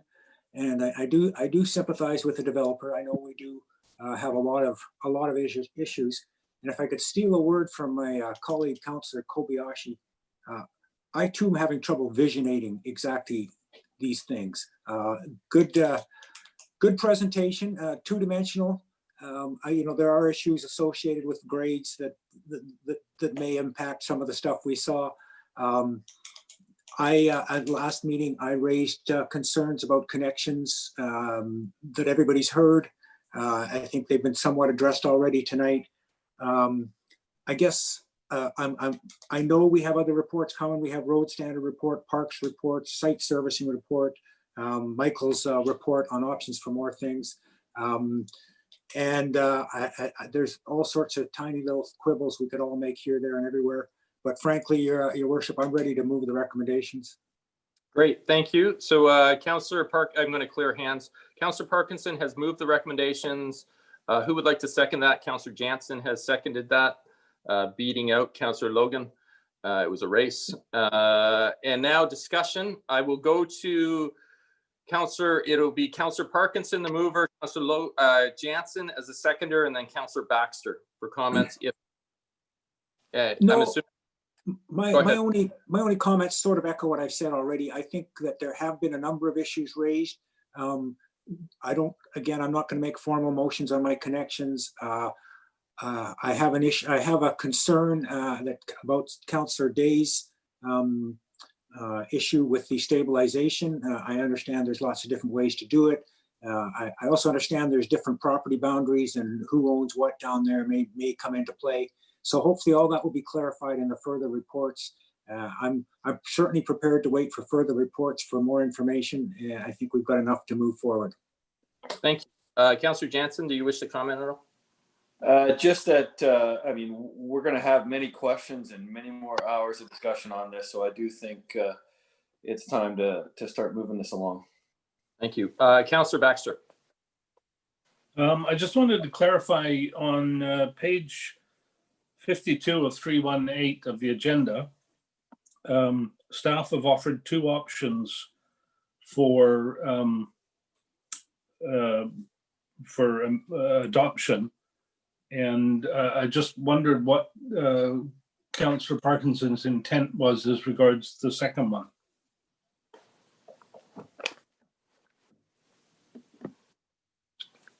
I think he's looking. When Councillor Parkinson, Councillor, I'm going to allow Councillor Parkinson to look in a second. When Councillor Parkinson moved it, I made the assumption that the recommendation he was moving is the motion that is in the agenda. So if you look to page 3 of the agenda, you will see what the recommendation that I believe Councillor Parkinson moved. If that's not accurate, then Councillor Parkinson can correct me. Now, that was my intention. I believe that the issue of 12-story buildings has been restricted to Area 6, and I'm happy with that, and I'm happy with their potential non-residential use on the 12-story buildings in Area 6. So I think the motion as on page 3, if that's what it is, yeah, page 3, works for me. Thank you. Thank you, Councillor Baxter. Councillor Kobayashi. Oh, no, Mr. Molnar. You wish to comment? It's Dennis Carlson here, through your worship. Staff, in terms of the options, if council is amenable to allowing the 12-story non-residential buildings as discussed, the staff have provided the appropriate motion for that, because we will need to include an amendment in the OCP that clarifies that 12-story non-residential buildings in Seaside Village is supportable. So we will need a council motion on that first one. So should I come back then? I would suggest that, and I defer to wiser minds than me, but if council wants to consider the staff recommendation, but then vote on the 2 amendments that staff have provided, one regarding the 12-story non-residential buildings, and then secondly, the removal of the 6,600 square meter limit that council imposed previously. Okay, I'll come back to then. I'll come Okay. back. I'd like to just stick to the recommendation that the staff have provided so that we can move this along. Councillor Kobayashi. Yes, Your Worship, thank you. I just want to, again, I made this comment at the last meeting, just to make sure that in the sub-area plan for Royal Beach, that under Bluffs, page 17, it does require some wording in it, because right now it basically in that section, it just says, this is the number of houses that are dwelling units that are allowed by classification. But the one thing that it was missing at the very top is a total of 750 residential units subject to. That's missing, and that's important, and it should be in that plan before you pass this motion. Staff? Sorry, I'm just going to let staff respond to that.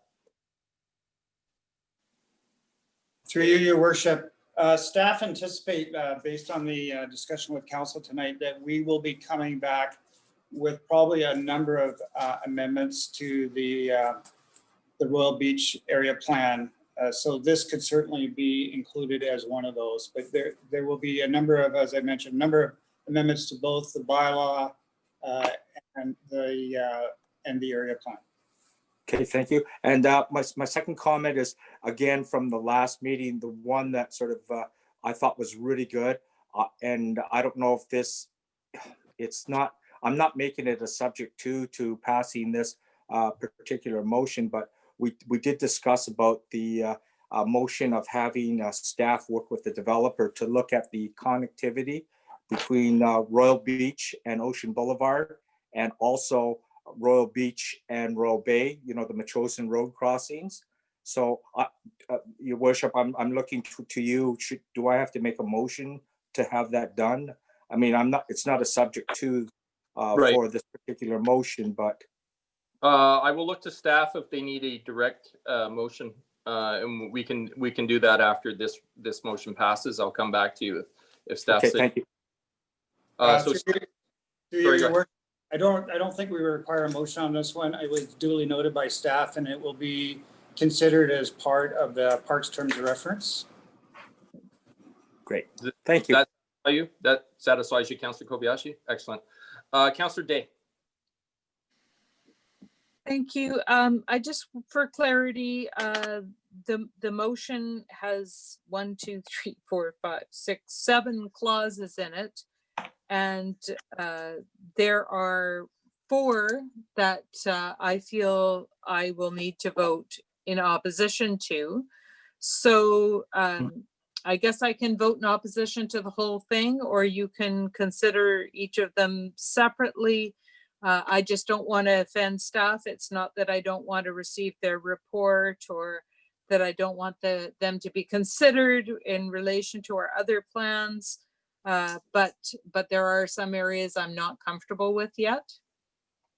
So I'm happy to sever if that's what you're asking for, Councillor Day. You're wishing Sure. to sever what's in the recommendation, the 1, 2, 3, 4, 5, 6, 7 paragraphs? Yeah. Okay, no, I'm fine with severing that if that's helpful. I'm more than comfortable with that. Saying that, I see no other hands. So what I am going to do is with the permission of the mover and seconder, I'm just going to sever this and then call the question on each one of these, and I'll just read it out and then look for opposition. So I'm not seeing any hands. So Councillor Parkinson, you were the mover, so you're comfortable. I'm comfortable. So the first thing is that the August 17th, 2020 staff report titled Royal Bay, Royal Beach be received. Please raise your hand if you are in opposition. Seeing none, that motion passes.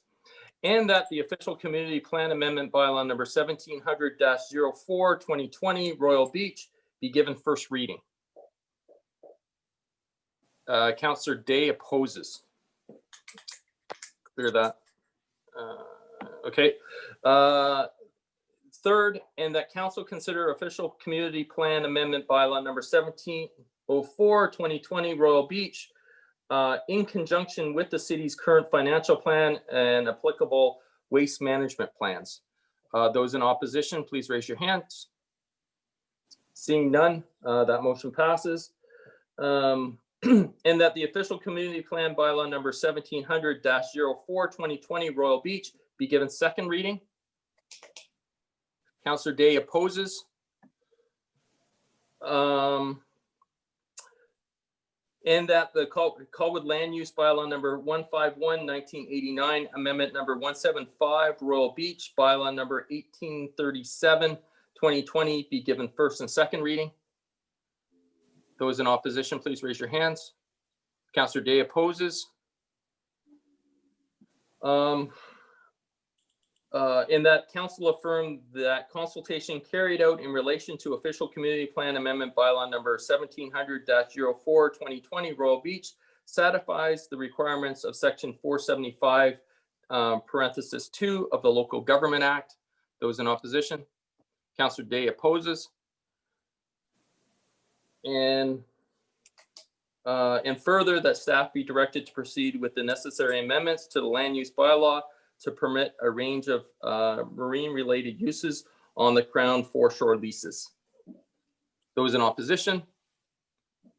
No one opposes. Thank you. Moving on, staff had mentioned that there were two. Staff, can you please point us to the page again that you're looking for further direction? I believe through your worship, I believe it's page 52 of your agenda. No, 52 is fine.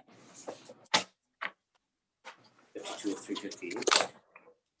Sorry, we're just confirming that by looking at the complete package. Excuse us for a second here. There it is. Your worship. Yes. Well, we have a second. I see Key Corp is on the line. Is Mr. Hartshorn on the line by any chance?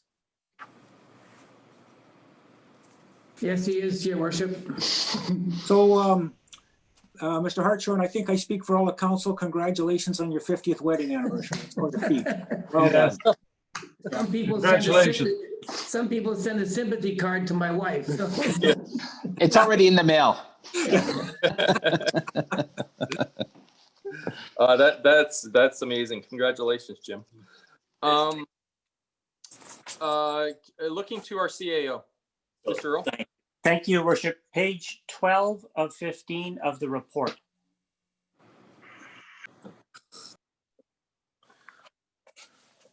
Okay. And page 92 of the full agenda package.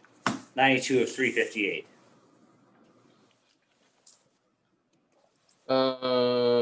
Sorry, page 92 on my package is the Royal Beach development area.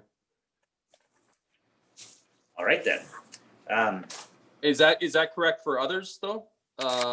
Perhaps my agenda is different. No, everything that's accurate. Yeah, this was printed half an hour before the meeting.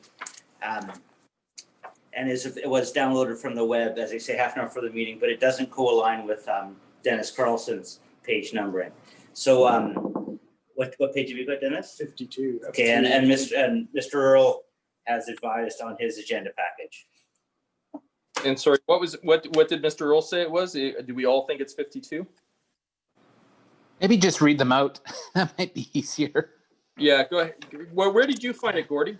Councillor Logan? What page do you have it on? I'm still looking. Oh, you still have it. You're still looking. Your worship, I think 52 it's of 52 318. on this week's agenda. If you kept the same package from last week, the numbers are different. Yeah. Yes. Yeah. Okay. So yeah, I did find it. So the following. So I'm going to read this out. Yeah, it's page 52 of 318. And there's options under 4. The following options are offered for council's consideration. I'm sorry that we already did 1 and 2. Two is council may proceed to amend the proposed bylaw in order to permit non-residential buildings within the landing to have a maximum height of 12 stories. The following resolution is offered for council consideration. Is that what staff is looking for? Correct, Your Worship. I'm sorry? That's correct. That's correct. Okay, so that the official community bylaw number 1700-04/2020 Royal Beach be amended to include non-residential buildings within the landing to a maximum height of approximately 12 stories, and that section 10.35.5 of Colwood Land Use Bylaw number 151, 1989, Amendment 175, Royal Beach Bylaw number 1837/2020 be amended to permit a maximum height of 39 meters for general/mixed buildings in Area 6. So looking for that motion, Councillor Logan has moved it. Councillor Baxter has seconded that. Discussion? Councillor Parkinson. I believe that. Just one moment. Sorry, I'm trying to get into the pattern of asking the mover and seconder first. Okay. So, Councillor Logan, did you wish to comment? No. Councillor Baxter, do you wish to comment? No. Okay. My apologies, Councillor Parkinson. I believe that discussions earlier tonight and with the applicant confirmed that the first part of that motion is inappropriate. I think that would put 12-story buildings back in Area 4. I think we only want to pass the second part and that in Area 6, they can go up to 39 meters for general mixed-use buildings. I will look to staff.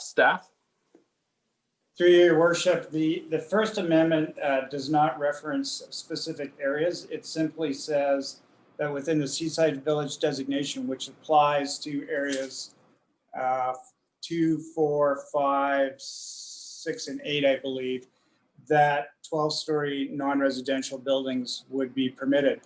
More specifically, the zoning amendment would only allow 12-story non-residential buildings with Area 6. So it provides some more specificity to the general OCP policy. So we're not going to end up with 12-story buildings in Area 4? Correct. Okay. Well, a point of clarification, you won't have 12-story non-residential buildings in Area 4. And we will also, I believe council's also agreed to, or the applicant has agreed to amend the bylaw in Area 4 for residential buildings from 12 stories to, well, I presume 6 stories. So council may want to also include that as an amendment. Well, I think that's what we talked about. I'll jump in here if I misinterpreted what you said there. Through the chair, you're both right. So or you are a politician. So so the Seaside designation would enable up to 12 stories of non-residential and mixed use within the landing, which means the first part of the motion is in order, and the second part would also restrict that area to Area 6. Within the landing, which is the area along Machosen Road and not within the portion that affronts the shoreline. So by reading the motion, you would be in line with the direction we contemplated this evening. we will be Seacliff has decided to remove a 12-story residential building from Area 4, but that is not contemplated within the series of motions that you're considering right now. Thank you. Thank you. Councillor Day. Thank you. I think that we've had a very good discussion here tonight, but the report, the first official community plan amended to non-residential buildings within the landing to a maximum height of 12 stories is unnecessary, as the and that follows it is speaking specifically to the non-residential in Area 6, which is what we have discussed. So I think we should only pass the second one and not the first one, simply because it makes it much more confusing.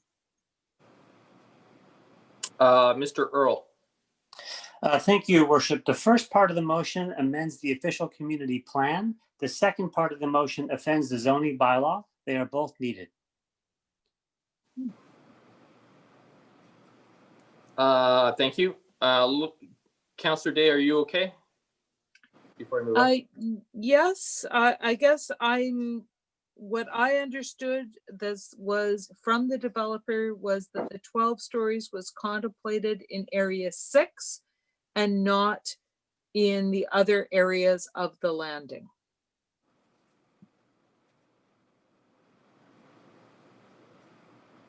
Mr. Earl. Thank you, Your Worship. Through to Councillor Day. Indeed, the applicant has agreed to limit these buildings to Area 6, which the second part of the motion, which contemplates a change to the zoning, would allow. The first part of the motion is needed, or staff are recommending is needed, because there's not current clarity in the official community plan that a fully non-residential building can be 12 stories anywhere. And so the first part of the motion suggests that, yes, indeed, a full non-res building of 12 stories can exist in this area. The second part of the motion then gets much more specific and suggests, from a zoning perspective, that's only allowed in Area 6. Okay, and that doesn't open the door to further amendments without having to amend the OCP?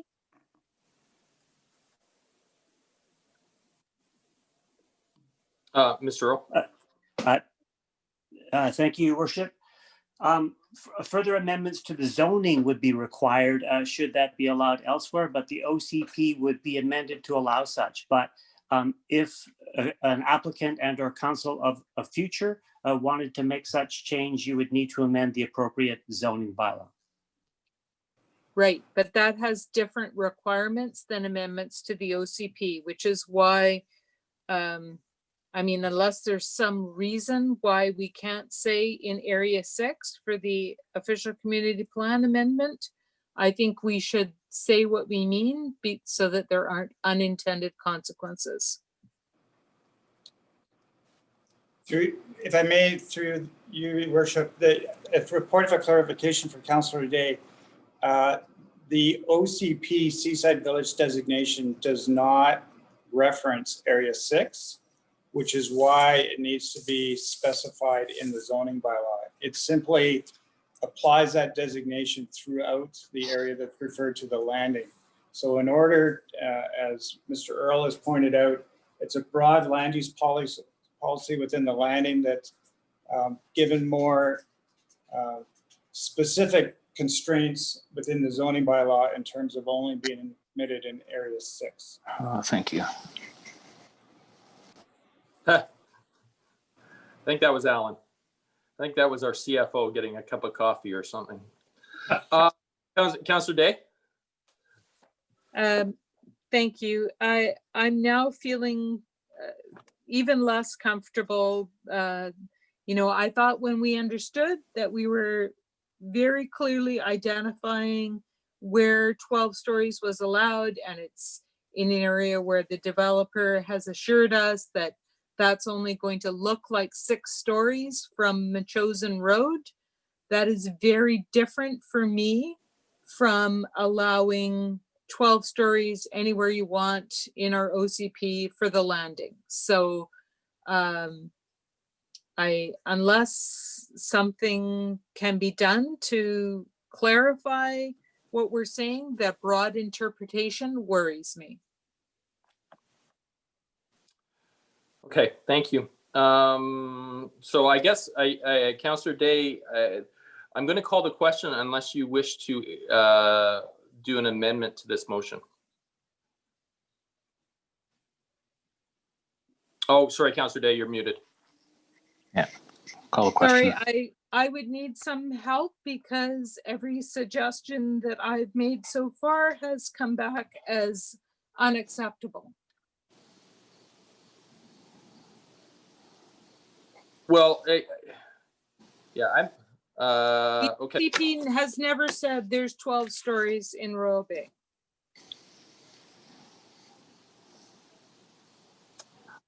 I'm not sure how to help. I guess Just call the question. okay. Our CAO, Mr. Earl. Thank you, Your Worship. I'm not sure if it will provide any comfort for Councillor Day. The OCP currently contemplates 12 stories in the Royal Beach area. The zoning bylaw then gets specific about where those can and should occur. What this particular qualifier or amendment that we're seeking tonight is to suggest those 12-story buildings that the OCP already contemplates can be fully non-residential should the market allow such. That's what this achieves with this amendment. Thank you. Okay, thank you. I'm going to call the question then. Those in opposition, please raise your hands. Nobody opposes. Staff, is there? Do you need any other guidance from council before I move on to the next agenda item? Through you, Your Worship, there is the one item around the current Area 4 and the willingness of council and the agreement of the applicant to reduce the 12-story residential to, I'm assuming, 6 stories. The bylaw is currently drafted, allows 12-story residential in Area 4, so I will need a council motion to amend the bylaw regarding height in Area 4. And is that motion 3 under options? No, it is currently not in the options. It would be in addition. Well, staff, normally I would hope to have a motion from staff to be able to present, especially if we if staff are looking for that guidance. So do you have a motion available?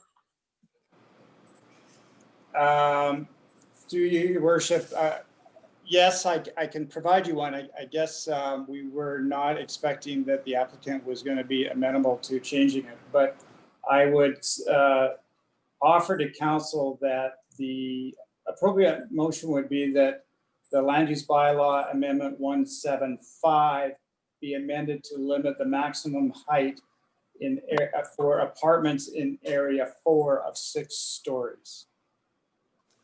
Okay, do I have a mover? And then we can, I'm sorry, Councillor Baxter, did you move it? Yes. You moved it, thank you. Do I have a seconder? Seconded by Councillor Day. Were you seconding or were you discussing? No, I was seconding. Okay, thank you. So I'm going to clear hands. So I will go to discussion. Councillor Baxter first. No discussion. I think this is in line with what the proponent has offered. Okay, thank you. Councillor Day, do you have any comments? No, no comments. Thank you. I'm not seeing any other hands, so I will call the question. Those in opposition? Nobody opposes. Thank you. Staff, are there any other things that you need guidance on? There is, through Your Worship, there is still the option number 3 in the staff recommendation regarding deleting the limit of 6,600 square meters in areas 1 and 2. Okay. Do I have a mover and seconder for discussion, please? So we're looking at under options under page 52. We are on number 3. Do I have a mover? Excuse me. Nobody is moving that. Okay, I do have Councillor Parkinson has moved it and Councillor Jansen has seconded it. Discussion? Councillor Parkinson? Thank you, Your Worship. I think it would be appropriate to perhaps get some motivation from the applicant. I'm not, I don't know why 6,600 square meters maximum is not appropriate, but they've asked for it to be changed. So they may have told us why last week, but my brain is full. So if they could tell us again, that'd be useful. Okay, thank you. So I will look at the proponents. Thank you very much. Through the chair to Councillor Parkinson's question, just to be brief on this, the intent for commercial around areas 1 and 2 within the bluffs is to provide some mixed use and also with the option for some larger format retail. The decision to remove the cap of 6,600 square meters was in response to the very significant increase in non-residential density that was provided or afforded to the Latoria South property at the Commons. That grew in our tenure from 150 square feet was our understanding at the beginning to now be over 500,000 square feet and over 21 hectares. That significant size requires us to be able to respond appropriately from a planning perspective and a commercial and residential density perspective along Metchosin Road. And so do we envision requiring above 6,600 square feet? We're working on our end to try to respond to the flexibility that was granted to Latoria South. And that's where the nature of this request has come from. Thank you. Councillor Parkinson, anything else? I think I heard the word large format retail. Perhaps he could be a little more specific on that. Thank you. Through the chair, Area 2 allows for flexibility within the bluffs for attached housing, mixed use housing and apartments, as well as large format retail being in the form of shopping, groceries, medical clinics, and other professional services or institutions. Very similar to what was approved within the 21 hectares at the Commons across the street. Thank you. Thank you. Councillor Jansen, did you wish to ask any questions as a seconder? Nope. Okay, then I will go to hands up. Councillor Day, then Kobayashi, then Baxter. Thank you. The one thing that would not, I think, be well received was if the area 1 or 2 were to become kind of a strip mall kind of idea. So I just thought that I should ask if that was being considered here. Thank you very much through the chair. The width afforded for Area 1 would not be conducive for any kind of retail, nor is that availability allowable within the sub-area plan, the proposed zoning bylaw, or the proposed design guidelines. There would be retail opportunities available within Area 2 of the proposed area. I wouldn't say a strip mall. That type of format retail would not be directly supported within the design guidelines, although there is zoning for it currently on the Royal Beach property today that could be provided today if this OCP and land use amendment bylaw were to fail. That being said, back to the point, there are a number of development areas within Latoria South, which do convey a large format strip mall type of development. So I'm not quite sure why that would be not allowed on this side, but allowed on the other side.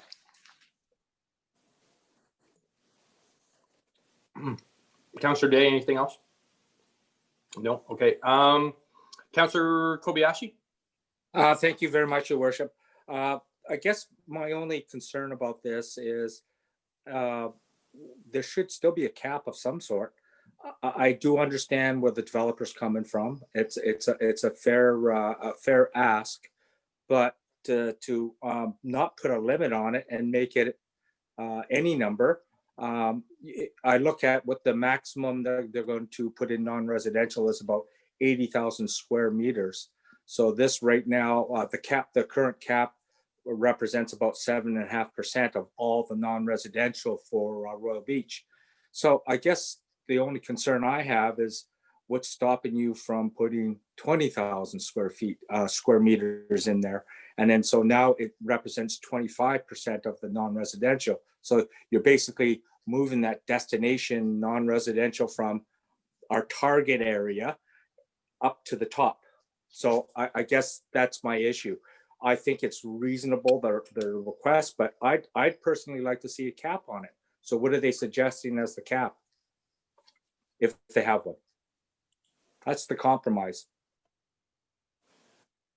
I guess I will look to either staff or the proponent if anybody wishes to comment on that question. Your Worship, should council want some options regarding that maximum, I would suggest that they could refer that particular amendment back to staff, and we would have a further discussion with the applicant and come back to council. And in terms of, I think some councillors' concern around timing, that could certainly be incorporated into the report that Councillor Baxter has asked for. Okay, so I guess I will, oh, sorry. Was there somebody from the proponent who wished to comment? No, okay. So if we were to look at this as a referral, is that a deferral or is that a referral to staff? What would be the actual mechanism that you're suggesting? The appropriate resolution would be that option 3 be referred back to staff to provide council with options regarding the limit in area 1 and 2 as an alternative to the 6,600 square meters. Okay, thank you. So we do have the present motion on right now, and so I guess what I would suggest to council is that we would defeat that and then look at a referral to staff if that was the case, if that's what the will of this council was. Point of order, Mr. Mayor. Yeah. Go ahead, Councillor Day. Motion to refer is always in order and takes precedence. Well, I haven't heard one yet. I will so make that motion that we refer this to staff to come back with the report on options for limits on non-residential in areas 1 and 2. Okay. Staff. Second. Thank you, Councillor Kobayashi. So that's been moved and seconded. Staff, is there comments on this? Or I have to call immediately? No, I don't have any further comments, Your Worship. No, excuse me. Sorry, I'm asking the question either through our corporate officer or anybody else from a standpoint. Is it a referral, no discussion? That's correct, Mr. Mayor. Thank you. Not that I doubt you, Councillor Day, but I'm just looking for staff to respond. Your Worship? Yep. You can debate the time and date, but not the content. Okay, thank you. So then I will call the question. Sorry, I got to clear hands. Those in opposition to referring this to council or referring this back to staff, those in opposition, please raise your hands. Councillor Sorry, Logan. my hand seems to be stuck. Okay, I will clear one more time. Please raise your hand if you are in opposition. Councillor Jansen, Councillor Logan, Mayor Martin oppose. The motion passes. Staff, are there any other things that you need from us in regards to this file? Through your worship, no, I believe that is all the staff recommendation and the options provided for your consideration. Okay, thank you. Then we are going to move on. Correspondence, 7, correspondence requiring council direction. Council, I'm hoping everybody has it in front of them. It was just a correspondence from Nikki Elliott from the CRD, just in regards to looking for a motion of council to support if you are supportive of the work proposed in the letter and have ability to accommodate a letter of support, please use the attached draft template and submit it. So I guess I'm looking for a motion to submit this template and have me sign it. Councillor Jansen has moved it. Do I have a seconder? Sorry, I don't have what you're talking about, Mr. Mayor. So at the you missed the beginning, didn't you, Councillor Day? Yes. Under when we were approving the agenda under 7.1 correspondence requiring direction, this was a CRD request for a letter of support from Victorian Sandage regarding a grant application regarding zero emission awareness initiative. Staff should have emailed you the letter that was received today. I haven't seen it, sorry. Okay. So that Councillor Day, just basically what it is it's Victorian Sandage doing a grant or requesting a grant. The city and the district have provided information to seek increased awareness of EV and charging infrastructure, charging infrastructure throughout the capital region. So this would just be a mapping exercise, I believe, to identify all charging stations within Greater Victoria, and they're just looking for a motion of support from this council to do it. Great, thank you. You're welcome. So I do have a mover. I'm sorry, I believe it was Councillor Jansen moved it. Councillor Baxter has seconded it. Any discussion? Seeing none, clear people's hands. Those in opposition? Nobody opposes. Thank you. Moving on to 8.1. This is a notice of motion from myself in regards to the Ocean Boulevard reopening. Basically, that there is a motion, or that I'm looking for a motion that Ocean Boulevard be reopened to flow through traffic effective September 8th, 2020. Moved by Councillor Jansen, seconded by Councillor Kobayashi. I will lower hands. Councillor Jansen, did you wish to speak to it first? Yeah, thank you, Your Worship. I was expecting this a little later in the month, but this opportunity is before us now. This stretch of roadway was closed as a result of the pandemic, and it does need to be open like we committed to publicly.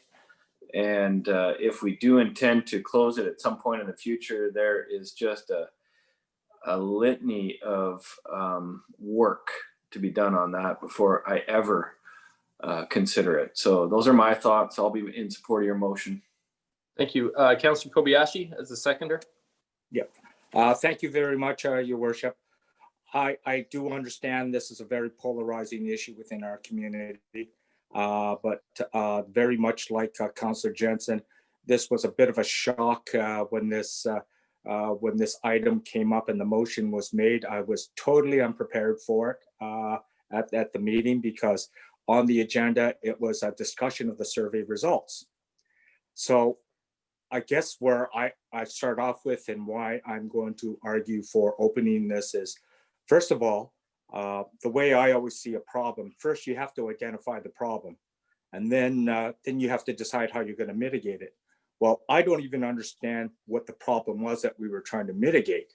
Now, I'm starting to get it now. I'm starting to see enough feedback from the community. So if it's traffic issues here and we need traffic calming or more enforcement, or I've seen a lot of good ideas that were thrown out there. But again, there was absolutely no public discussion about this. We didn't talk to the public. We didn't talk to businesses.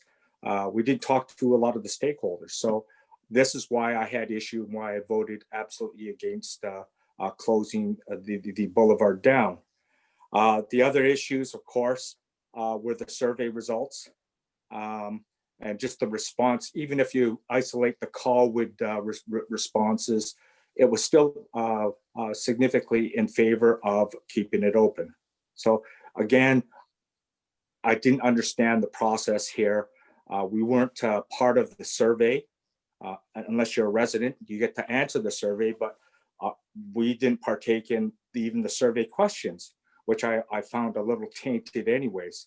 But regardless, I feel very, very strongly about this because of the fact that we closed it and yet we weren't, I mean, we decided to shut it down, but initially we were never part of the decision to shut it down. It was shut down and it was closed.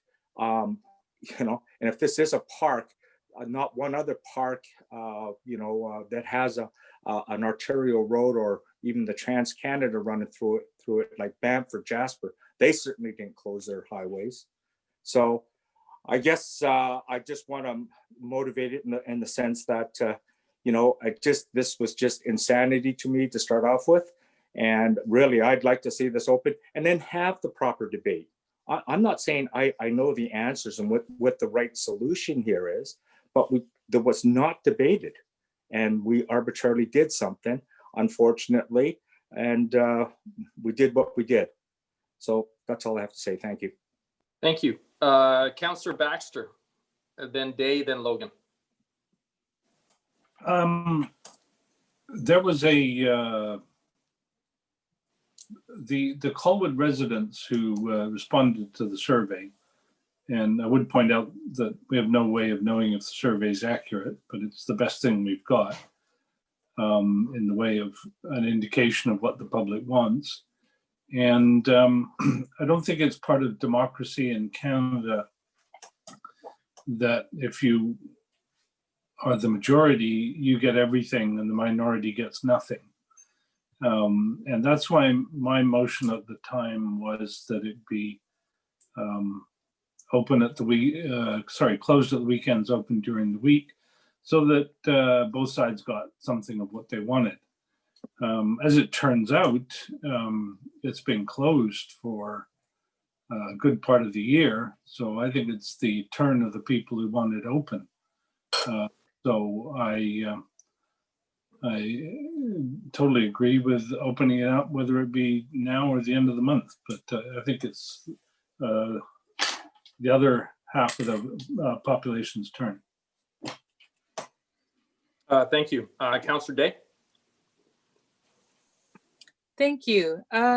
So yes, I think we've learned a lot from this issue, and it's not a new issue for me. I've dealt with this issue several times before. We've had to close the road before, and I just felt that if we were going to make a decision, we needed to get our process right. And I didn't think a single survey was right. And one of the things that I've learned a lot is that when it comes to talking about things that Colwood citizens are going to have to be on the hook for, paying the taxes to support, I really think only Colwood citizens should be consulted. So part of what bothered me about the survey was that it included more than just Colwood residents. So it's made the results more confusing because of that. So when you separate out the people who were not from Colwood, you end up with a very small proportion of the residents who've actually weighed in on the issue. So I do think that opening the road is the right thing to do. It's what the Intermunicipal Advisory Committee on Disabilities Issues has lobbied for. We've heard from many seniors who really enjoy being able to visit nature, even if they can't get out of their car. So I do think it's time. Unfortunately, it has really, you know, made half the population happy and half the population upset because it's pretty evenly divided, and it has been for quite some time in terms of that division. And the people who want it closed aren't really sure how they want to close it either. So it's very divided. There's no clear winners. It puts us in a bad light to carry on. I think eventually we will have to face the facts, but in the meantime, we have an amenity. We've paid a lot of money to have that amenity, and I'm okay with using it for so long as we're safely able to do so.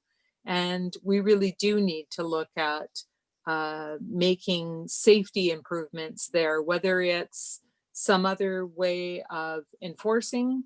I just really felt at the time that we considered this, that I really wasn't sure where we were going with COVID yet, and probably is the most difficult area to control in terms of large gatherings and social distancing. As we've seen in Vancouver, Spanish Banks, more or less the same kind of idea, and something that we will certainly struggle with. So I'm happy to open the road again and look at ways to do it better in the future, and I've learned a lot.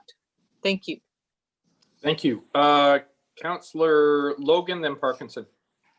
Thank you, Mayor Martin. I do have to acknowledge that that certainly people were impacted by the decision, no doubt about it. I also acknowledge that any action that we take in the Lagoon area will elicit some strong discussion, good, bad, or ugly. And I take Councillor Kobayashi's point. But where I was coming from is we've had the same concerns from local area residents for years, and we've taken no action. And so we had the opportunity to actually take some action. And if people actually went down to the lagoon when it was fully closed. Oh, Councillor Logan. I'm sure this was really interesting what you were about to say. And that's got to be the best freeze I've ever seen. That, you know, they appreciated actually having some. What's going on? You froze, Councillor Logan. I didn't hear you, and unfortunately, you froze like this. Perfect.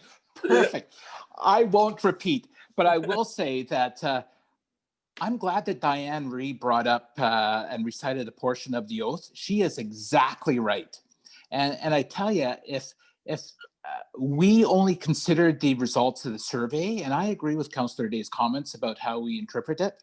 If we only considered the survey, we would be doing everybody else an injustice. We have to consider all avenues of input. The survey being one, for sure, but that's only one vehicle. So the positive thing that came out of this was that people were passionate. We discovered that we need to be realistic and do some improvements down there to make it accessible and safe. And we need to commit to that. So, you know, I hope that when the road does open up, that we have some serious discussions to say we need to do some serious improvements, make it accessible. I've heard people say that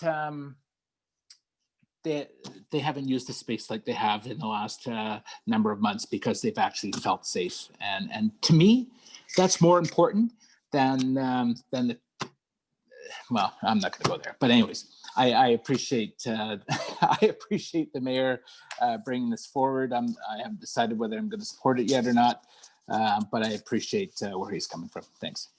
Thank you. Councillor Parkinson. Thank you, Your Worship. Yeah, a lot of thoughts on this. Quite the exercise. You know, and I've had a lot of people ask me my opinions and where I'm coming from, and I've tried to explain it to them and be consistent. I mean, and I think the first thing that that I have to acknowledge and always have acknowledged is that survey was real. I mean, yeah, you can quibble about where questions exactly right. We had 4,000 responses to a survey. Amazing, and it was clear that the majority of people wanted the road open and kept as a road. I get that. I also have to acknowledge, I think Councillor Logan hit on this one, others have as well, but the passion that we ignited in the community is amazing. And I think we have to take it upon ourselves to take that passion and really resolve this problem. What are we going to do? I know at the last meeting we agreed we'd try to find somebody wise enough to stick handle some issues and what could be done down there. And what is the right thing to do? What's the right solution? Let's not just go back to the same old and say, well, we'll let another council, you know, go through this again in 10 years. Let's try and see what we can do down there. We've heard all the suggestions. You know, we've heard open it, we've heard close it, we've heard speed bumps, we've heard traffic circles, we've heard who knows what in the way of potential solutions. And I think maybe Gordy said it best. We're not going to make everybody happy. I don't care what we do, you know, but that's okay. This has been good. And so when I've discussed this with people, they've also said, you know, what do you think? When are you going to open it? Why isn't it open, kind of thing? And I've always said that we had this opportunity to close it. It was closed to have a chance to get the opinions, to have people use it. And frankly, whatever people thought, the concept of closing it completely in my mind just didn't work, you know. And so whatever solutions we're going to be looking at in the future, I'm not sure closing it completely is going to be one of them, but we'll see. As to how I was going to vote tonight, you know, September 8th, September 30th, doesn't really matter. I hummed and hawed. I told people I was going to wait to see what brilliance my other councillors had to persuade me one way or the other. But the other day, about 4 o'clock, I was out on Souk Road. I saw the backup that we're causing or is being caused by the sewer works down at VMP and Souk, and I thought, yeah, you know, it won't help much, but it'll help a little to open up the road. So I'm gonna support the mayor's motion tonight and vote to open the road. Thank you, Councillor Parkinson. I'm not going to repeat anybody, but I do just want to make a couple comments. One, I'm proud of this council, and it's okay that we are a 4-3 split. I mean, as we ended up being, you know, we heard comments both ways. And I think this council kind of reflected that. I didn't agree with the majority view of this, and I believed that if we were looking at something significant from a council standpoint around shutting a road, that we needed better public consultation. And that's what my concern was, and it still stays my concern, that whatever use we end up using needs to be fully engaged within our community.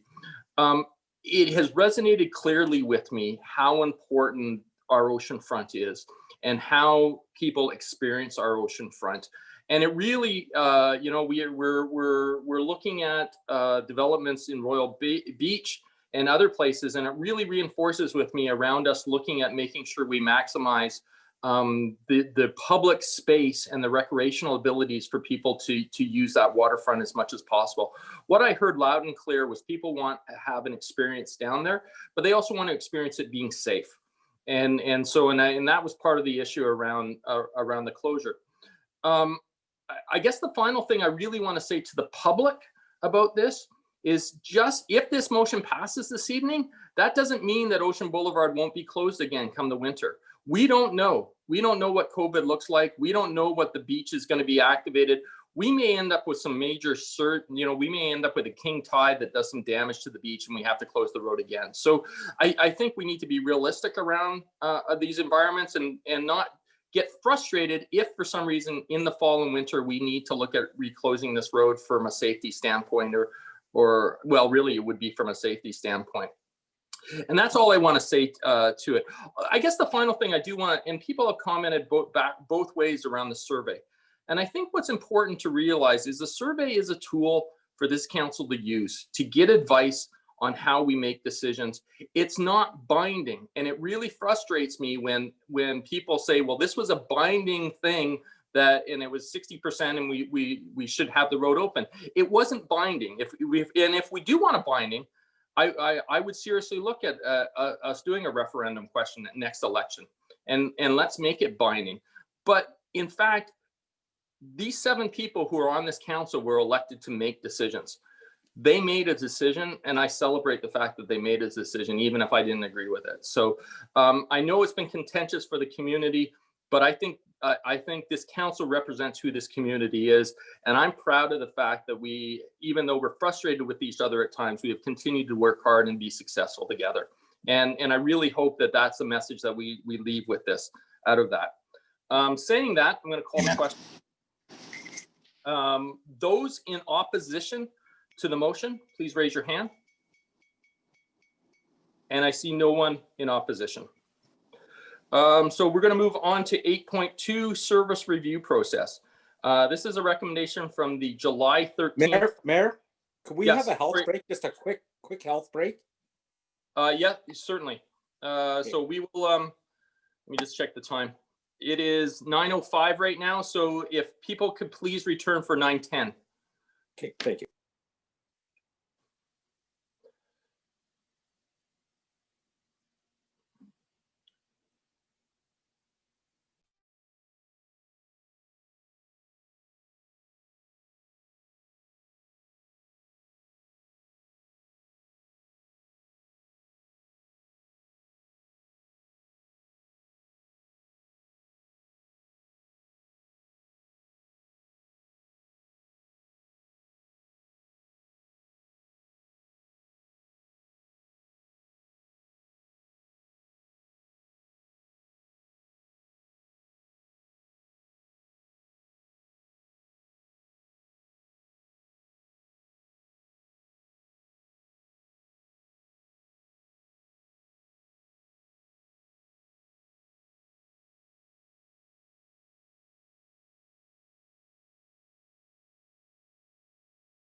Okay, it's 9:10.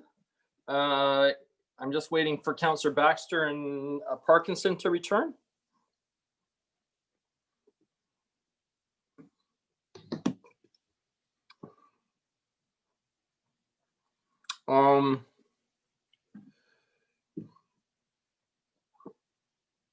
Okay, we do have, well, I'll wait one more minute.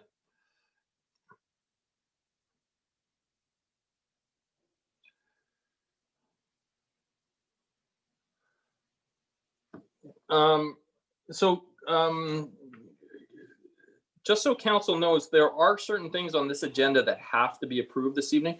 So we will end up having to do those issues before this meeting ends this evening, no matter what. Okay, it looks like we're just waiting on Councillor Baxter. So I'm gonna move forward, and hopefully he joins us in the next couple seconds. So we are now on 8.2.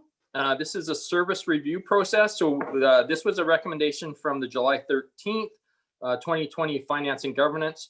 I have Councillor Jensen has moved it. Do I have a seconder? Seconded by Councillor Logan. Thank you. Is there any discussion in regards to the service? Seeing none, I will call the question. Those in opposition, please raise your hands. Nobody opposes. Thank you.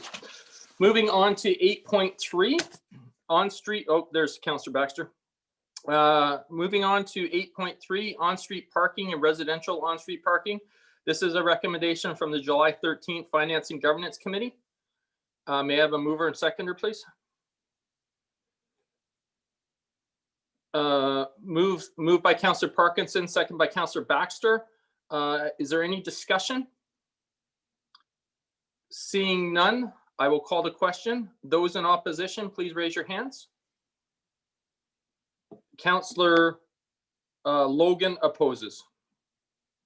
Is that correct, Councillor Logan? Just want to confirm. Councillor Logan, I want to confirm that. Okay, thank you. So Councillor Logan opposes to the on-street. Oh, yeah, actually, sorry, I oppose this as well because I know, sorry, excuse me. Yeah, so it's Councillor Logan and myself opposing this motion.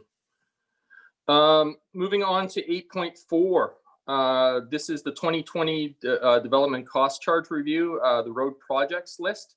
This is a recommendation from the July 13th Finance and Governance Committee. Mr. Mayor, I'm having trouble following you. I am not. Are you not? So I'm we're not on. having that on my agenda. Okay. So we are on presently, Councillor Day. We are on 8.4. Okay. So I'll just let you catch up. And I've gone from 6.1 to 8.5 in my agenda for some unknown reason. Oh, so a couple pages. Yeah, something's missing. Sorry, I'm just trying to find it. I haven't done anything special with my agenda. My 6.1 is enormous. And then I got nothing. Mr. Mayor. Yeah. Order. Yeah, go ahead, Councillor Baxter. None of us have any pages for those items. They're just a straightforward recommendation from Committee of the Whole. Yeah, but I think Councillor, thank you for that. I think Councillor Day doesn't even have that in her agenda though. Like her agenda jumps from 6 to 6.1 to 8.5. So she's missing 2 pages in her agenda. Correct. Yeah. So I don't know what the motions are. Okay, so well, I'll try and read them out then for you, Councillor Day.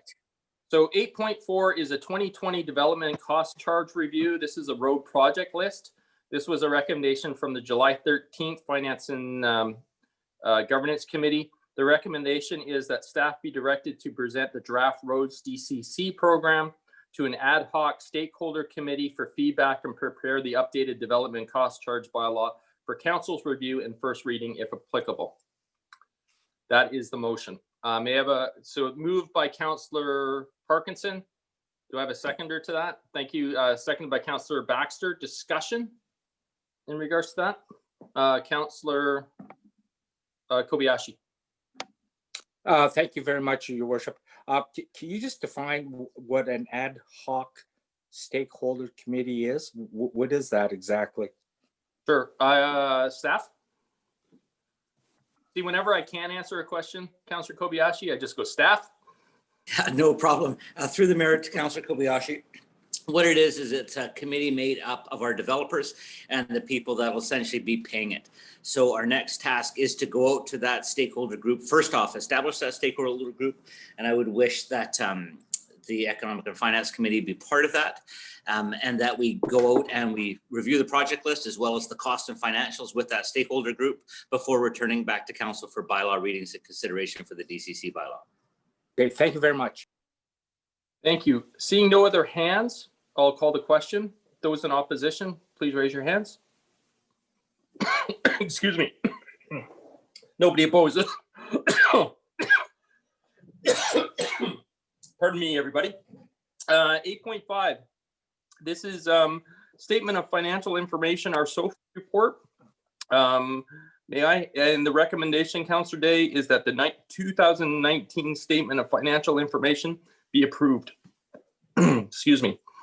May I have a move? Thank you, Mr. Mayor. I have this one. Okay. Moved by Councillor Jansen, second by Councillor Kobayashi. Discussion? Seeing none, I'll call the question. Those in opposition, please raise your hands. Nobody opposes. Moving on to 8.6. This is Lookout Brook Dam upgrade award of contract. May I have a mover and seconder, and then we'll have discussion. Moved by Councillor Parkinson, second by Councillor Kobayashi. And I know there will be discussion on this, so I will go to, sorry, I just said the names and I forgot. I believe it's Councillor Parkinson who moved it. Councillor Parkinson, do you have any comments? No, I think it's pretty straightforward. We got the price. Let's get on with the job.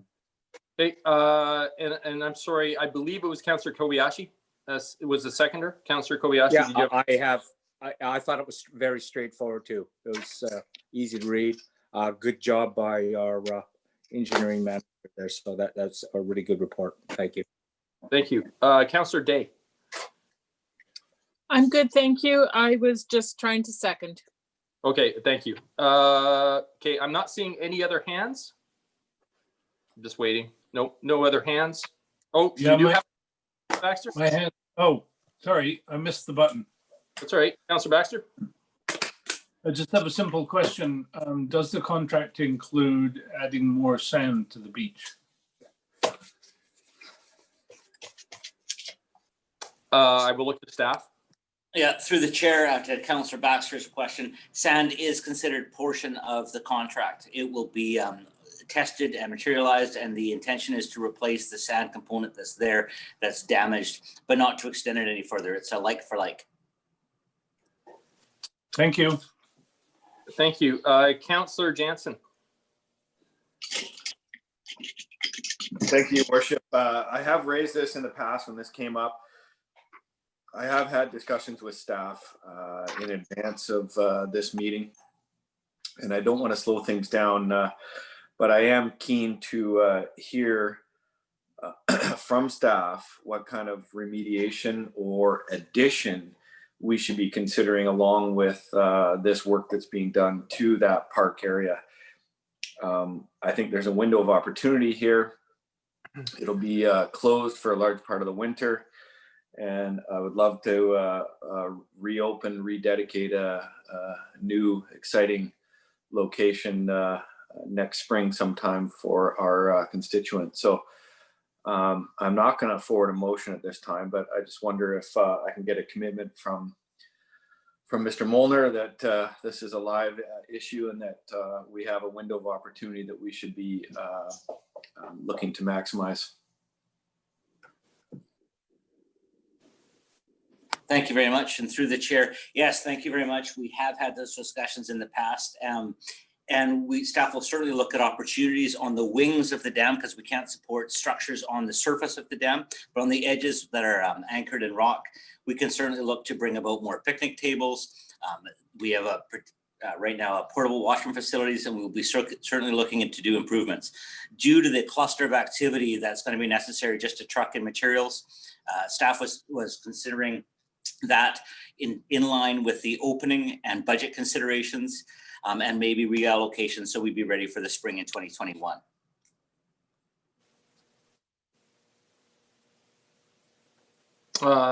Okay, that's it. All right. Councillor Parkinson. I just following on a little bit from what Councillor Jansen had to say. I think we probably all support taking the opportunity to tittle up that park to be as good as it can be for the future. I just would like to stress that it's probably a separate exercise from what's going on now.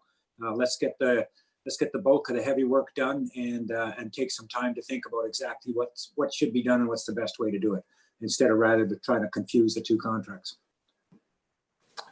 Thank you. Councillor Day. Thank you. I think it's a great idea, great intentions to try to, have a big splashy reopening. But I also think we're in the middle of a parks master plan that we're seeking community input on. And I think our plans for that park need to be developed very carefully in terms of respecting the environment and the things that we love the most about it. Thank you. Not seeing, Councillor Baxter. Councillor Baxter, on mute. It's getting late. I just wanted to support Councillor Day on that point that it seems appropriate. It should be part of the Parks Master Planning.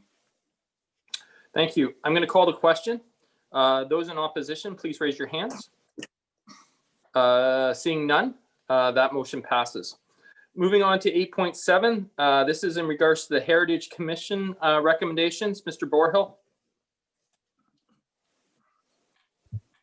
Thank you, Mr. Mayor. So before council is the first recommendation from this current Heritage Commission, and it represents some of the impressive work that the commission has done in the course of 2020.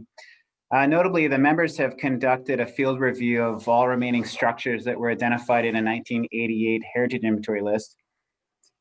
And it's unfortunate, but their findings indicate that just over half of those structures identified in 1988 have been demolished.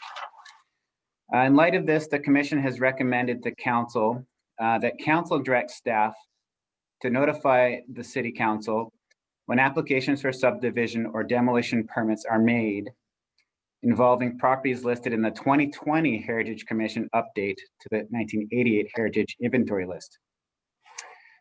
So council can look at this as an interim step towards creating a formal heritage registry.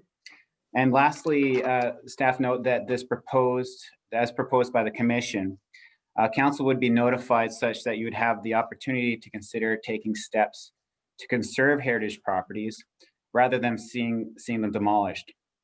And staff do not foresee there being significant financial implications with this step, other than unless council decided to preserve a heritage property after being notified and a property owner required compensation. That concludes my introduction. Thank you. Thank you. Can I get a mover and seconder on the motion, and then we can have discussion? Councillor Kobayashi has moved it. Councillor Day has seconded it. Councillor Kobayashi, do you wish to comment? No. Councillor Day? No, I think it speaks for itself. Thank you. Councillor, sorry, excuse me. Councillor, seeing no other hands? Whoa. Now I see a hand. Councillor Baxter? I'd just like to ask Mr. Borhill if there's any reason why we should not include applications for alteration permits in the motion.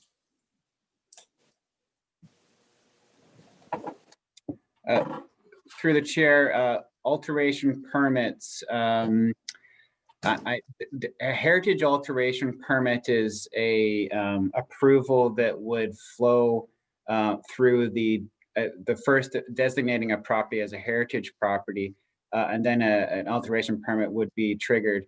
We're talking in this case about properties that have yet to been designated as heritage properties, and alterations. Say, I could see perhaps an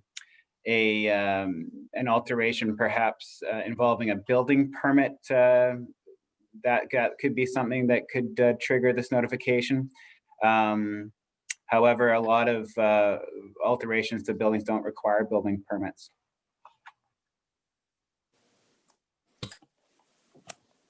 Okay, thank you. In that case, I'd like to suggest an amendment for this to say applications for subdivision or building permits or demolition permits. Sorry, say that again for me, Councillor Baxter. So where it says subdivision or demolition permits, we have subdivision, I guess, comma, building permits, okay, or demolition permits. Okay, thank you. So we're adding building permits. Yep. Okay, thank you. Okay, so do I have a seconder to that amendment? Or I can look to the initial mover to see if there's a, oh, actually I do have a, okay, Councillor Day has seconded it. So I'm going to clear hands. Discussion just on the amendment. Councillor Baxter, do you wish to motivate? Just that where there is an alteration big enough to require a building permit, it could significantly alter the heritage value. So it would be worth a look. That doesn't mean to say we'd necessarily do anything about it. But I think a notification is a good idea. Thank you. Councillor Day as a seconder. No, I'm good. Thank you. Is there any other comments? So I'll call the question on the amendment. Those in opposition, please raise your hand. Nobody opposes to the amendment. So that brings us back to the main motion with the amended building permit. I'm seeing no other hands for discussion. So I will call the question on the main motion. Those in opposition, please raise your hands. Nobody opposes. That passes. Thank you. Moving on to I just want to make sure I get it right. Thank you. Moving on to 8.8. This is a temporary signage follow-up. Mr. Borjo. Thank you, Mr. Mayor. So the report before you was written by our planning technician, Richard Buchan, and I'm presenting on his behalf as he is away at the moment. So the report presents options to achieve action item number 1.15 under the city's COVID-19 economic recovery plan, which calls for a review of the sign bylaw to help local businesses get their message out during the pandemic. As such, after a staff's review of the sign bylaw, we're recommending that council direct staff to enable businesses to use portable and temporary advertising signage no larger than 1.5 meters tall and 2.5 meters wide, so basically allowing for a 5x8 sign on their properties until January 31st, 2021, and that staff use this temporary period to evaluate temporary portable sign standards in anticipation of the upcoming sign bylaw update. As proposed, this would see current prohibitions on portable and temporary signs not enforced as they normally are. And as intended by the action plan, it would give businesses greater leeway to advertise during the extraordinary circumstances created by the pandemic. That concludes my introduction. Thanks. Thank you. So I'm looking for a mover and seconder. It looks like Councillor Parkinson has moved it. Councillor Jensen has seconded it. I'm going to clear hands. Is there any discussion? I just want to, I would think we're moving option A of the three options. All right. I'm sorry. Well, you were the mover, Councillor Parkinson. So I will just let you know, unfortunately, I don't have A, B, or C, but the recommendation that's before me is that council direct staff to enable businesses to use portable and temporary advertising signage no larger than 1.5 to 2.5 wide. That's good. Yeah. I'm happy with that. Yeah, thank you. I'm seeing no other discussion. So I'll call the question. Those in opposition, please raise your hands. Nobody opposes. Thank you. Moving on to 8.9. This is the COVID-19 Economic Recovery Plan. We have Rachel Buskey able to provide a PowerPoint presentation. Just before we begin, I'm just checking time. How long do you expect the presentation to be? Hi, Mr. Mayor. Ian here. No more than 10 minutes. Okay, because we do have some bylaws that we need to get through before 10 o'clock. So I will, I'll hand it off to you guys. Why don't we consider doing the bylaws first, your worship, so we don't come up against the wall there. I'll move, change the agenda if one's needed. Okay. I will look to staff to just ensure that that's within proper procedures. So I've got Councillor Jensen who has moved it. Councillor Baxter has seconded it, that we just do the bylaws first before we do the presentation. I'm assuming that I will have staff say something if that's not in order. It sounds like it is. So let's go to bylaws and then we will come back to 8.9. So bylaws number 9.1. Mr. Mayor. Yeah, we have to vote on Yes. it. Yeah. Oh, Need a vote. thank you. My apologies. I'll call the question. Those in opposition, please raise your hand. Nobody opposes. Thanks a lot, Councillor Baxter. Moving on to bylaws. Bylaw number 9.1. This is bylaw number 1833, main sewer LAS 3339 Wishart. This is for adoption. Councillor Jensen has moved it. Councillor Baxter has seconded. Discussion. Seeing none, I'll call the question. Those in opposition, please raise your hands. Nobody opposes. 9.2, this is bylaw number 1834, West Sewer LAS Enlargement 3339 Wishart Road. This is for adoption as well. Moved by Councillor Kobayashi, seconded by Councillor Baxter. Is there discussion? Seeing none, I'll call the question. Those in opposition, please raise your hands. Nobody opposes. 9.3, bylaw number 1835, 2020 tax sale postponement. First, second, third reading and adoption this evening. I believe I can do first, second, and third, and then I'll need to do a second one for adoption. So Councillor Baxter has moved first, second, third. Councillor Day has seconded that. I will discussion. Councillor, oh no, sorry, nobody has. Just waiting. No discussion, so I'll call the question. All those in opposition, please raise your hand.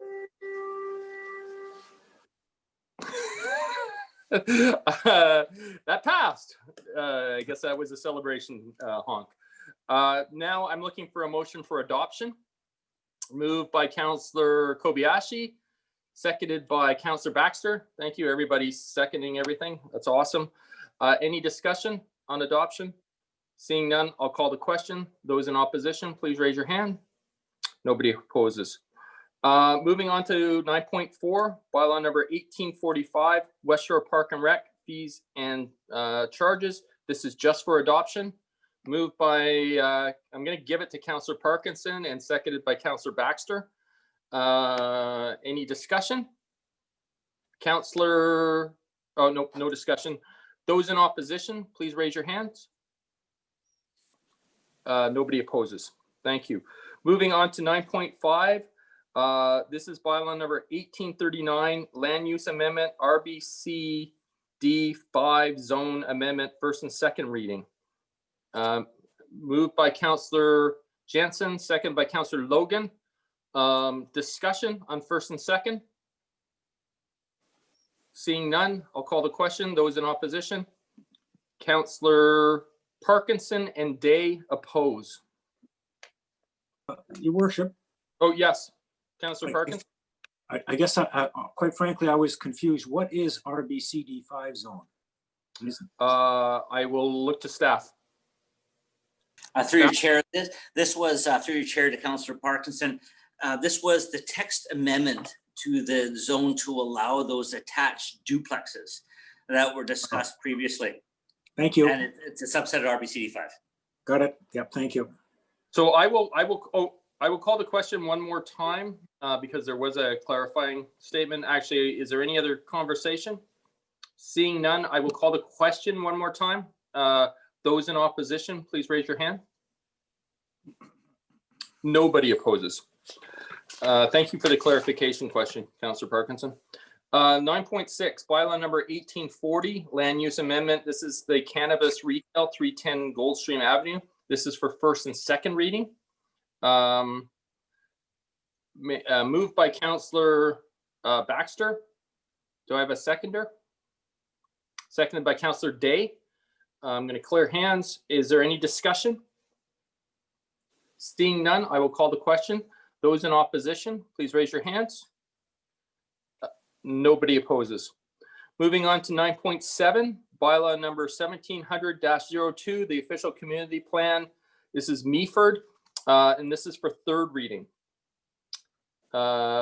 Moved by Councillor Kobayashi, seconded by Councillor Baxter. Discussion?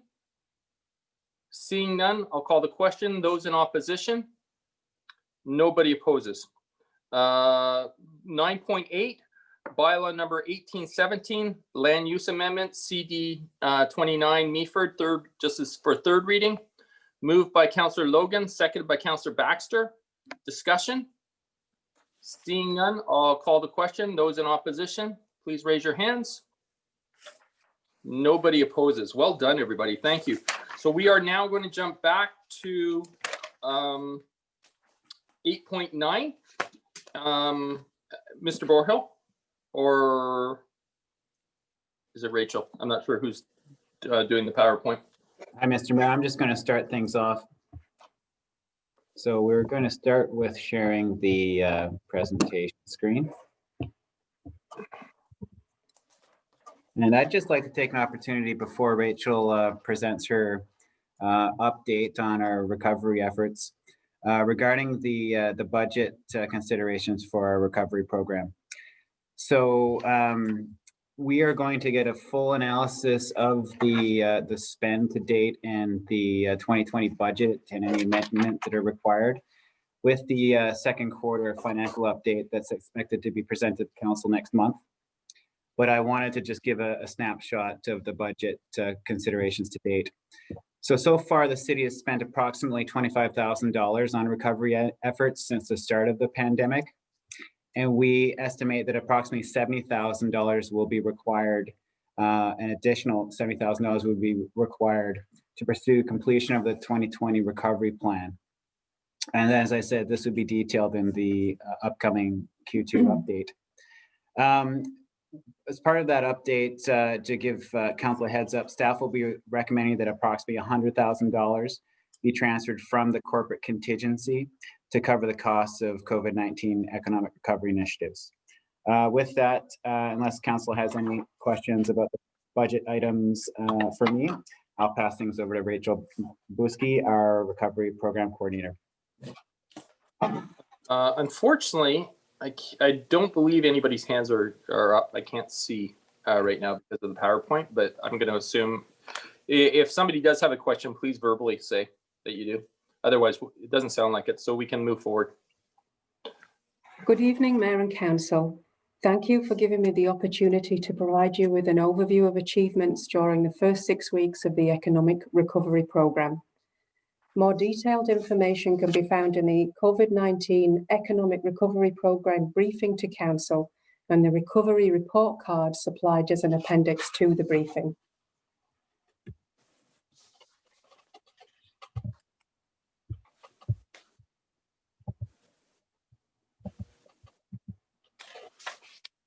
We are happy to report that the province is sharing our lead in presenting a holistic approach to recovery.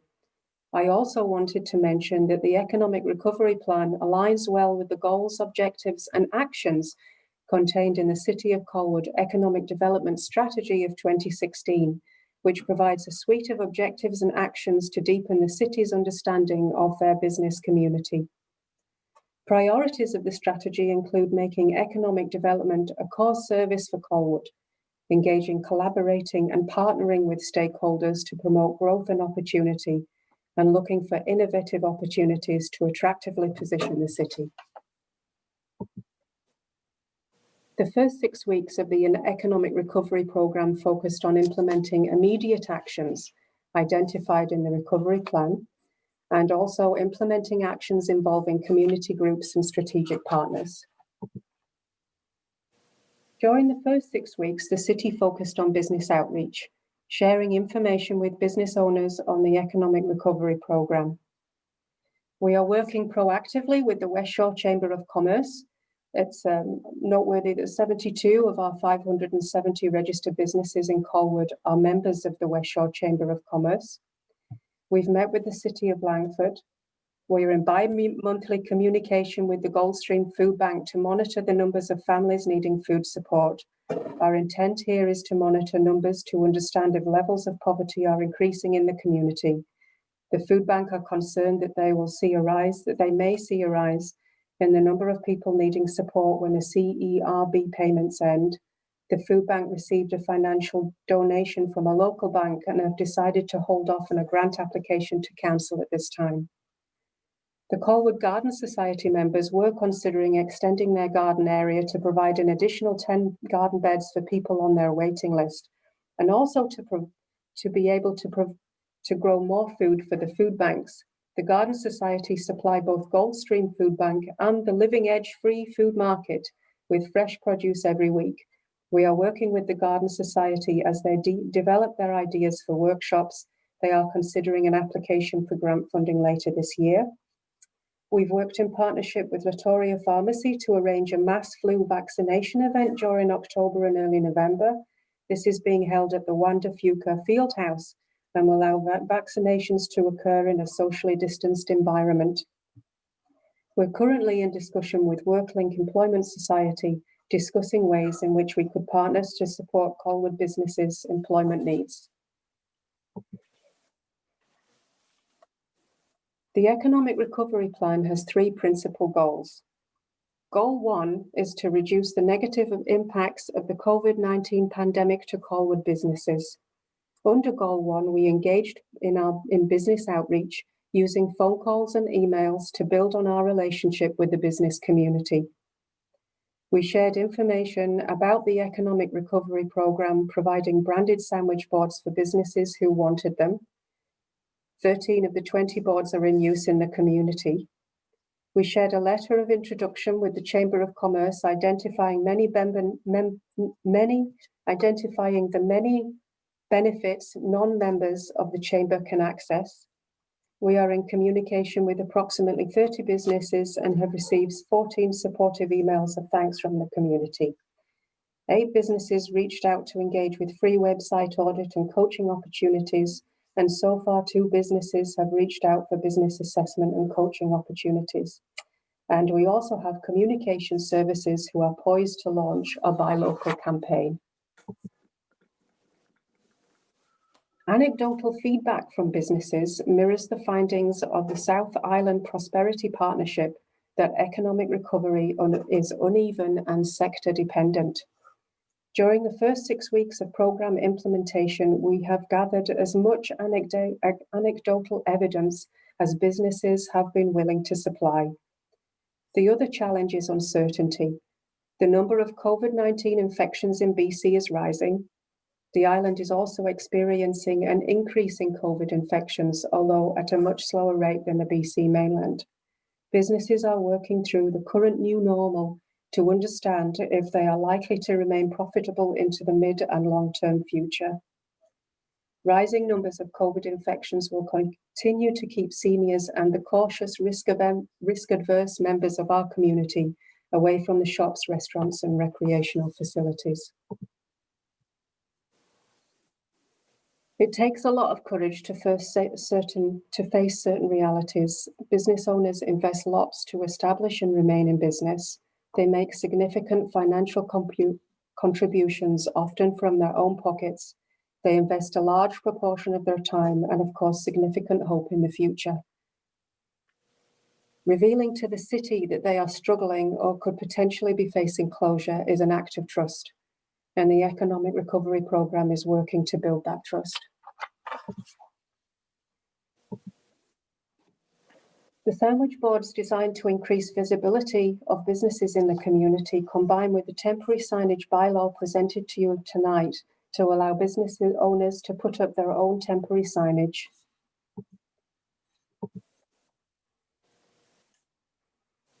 Moving on to Goal 2. Goal 2 of the Economic Recovery Plan is to improve long-term community resilience. The implementation of Goal 2 actions will provide the Economic Recovery Programme with metrics to begin the process of dashboard reporting. The City of Colwood Economic Development Strategy 2016 recommends a suite of 16 performance measures that the city could use as a focus for reporting.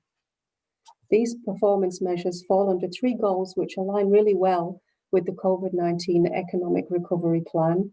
Goal 1, for the City of Colwood Economic Development Strategy to foster partnerships that advance our economic sustainability. Goal 2 was to create an attractive and livable oceanfront community. And Goal 3, to provide a supportive environment for businesses and investment. During the next phase of the programme, we will be working to produce a set of metrics to help us understand the current rate of recovery as we move through the 3rd and 4th quarter of 2020. Provincial and federal governments are preparing to release information on infrastructure grants. City staff are reviewing various shovel-ready projects, so we are ready to take advantage of these opportunities. For example, the Galloping Goose Overpass across Souk Road. The next phase of this programme will also see the implementation of many of the policy review actions contained in the Economic Recovery Plan. Under Goal 3 of the programme, we worked in partnership with Latoria Pharmacy to arrange free flu vaccination clinics for in excess of 1,000 members of our community viewed as highest risk. Falling ill with the flu could weaken the immune system and make people more vulnerable to the COVID-19 virus. Lowering the occurrence of seasonal flu in the community could be a good thing for the whole community and not just our most vulnerable members. To use the Wanda Fuca Field House will allow people to receive their flu shots locally and in a socially distanced environment. Our next steps are to continue to build trust with the business community and relationships with our strategic partners. We will be sourcing metrics during the next quarter to enable dashboard reporting, develop and implement the policy actions listed in the Economic Recovery Plan as mid and long-term actions, and preparing grant funding applications for shovel-ready projects, for example, as mentioned before, the Galloping Goose Overpass grant application. I just wanted to provide a quote here from the province. As conversations across the province move from restart to recovery, it is clear recovery means more than returning to the past. This is an opportunity for businesses, organizations, and non-profit agencies to help us generate solutions that address the challenges they face. And I'd like to just close this presentation with a couple of slides offering the city thanks for reaching out. And we heard from Island Fasteners. Thank you for your concern. So far, we have been doing okay during the COVID pandemic.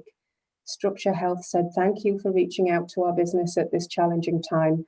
I would most definitely be interested in options for promoting business, including the use of sandwich boards. As this is a difficult time for our relatively new business, I would be pleased to meet and discuss further any available options Colwood can offer to our business. Capital Septic Services, thanks for the email. Good to see the city is looking out for residents and businesses. Bowsey Construction, thanks again for reaching out. It's nice to hear that the city is reaching out to businesses and trying to find ways to help. From Garden City Carpet Cleaning, thanks again for reaching out and all the support available. And the Mandala Health Centre for Wellness, thank you for caring enough to reach out. I've recently seen one of your sandwich board signs you are referring to. This is a great initiative from Colwood. As Council is aware, the changing requirements of the situation mean that the city is continually refining the Economic Recovery Plan. We recommend that Council direct staff to make the following changes to the Economic Recovery Action Plan as follows. Deletion of the vouchers in lieu of spring cleanup and the addition of business coaching initiatives at no cost to the city. The neighbourhood programme, estimated cost $10,000, and to develop a welcome support package for newly registering businesses to be managed by the programme coordinator. Thank you so much for your time, Mayor and Council. Okay, thank you. So those recommendations I didn't have in front of me. I just had a reference to receive the report. So we'll need to address that as well. Councillor Kobayashi, did you want? Thank you very much. Yeah, I just have a couple of questions, Your Worship. The first question I have is there going to be any money that you know of coming from either the federal or provincial level to help us with these type of initiatives, or are they all sort of infrastructure related? That's my first question. Ian? Hi, Mr. Mayor, it's Ian here. There may be an opportunity for our Chief Financial Officer to weigh in, but we are interested in pursuing provincial funding for some of our recovery efforts, and expect that some of the costs will be eligible for refund by the province. Okay. Hi, all. It's Alan here. Yeah, we've put in claims to EMBC for certain expenses that are obviously COVID related, such as overtime. We have not heard a response from them yet, period. But as far as general grants or anything, there's not really any for general operating expenses besides the MBC option. Everything else is almost capital in nature, Councillor Kobayashi. Thank you very much. And my second question is, I think that those free flu shots for the 1,000+ high-risk people, what a great initiative that is. How do they select who those 1,000+, like, where does that information come from? Who determines who those people are?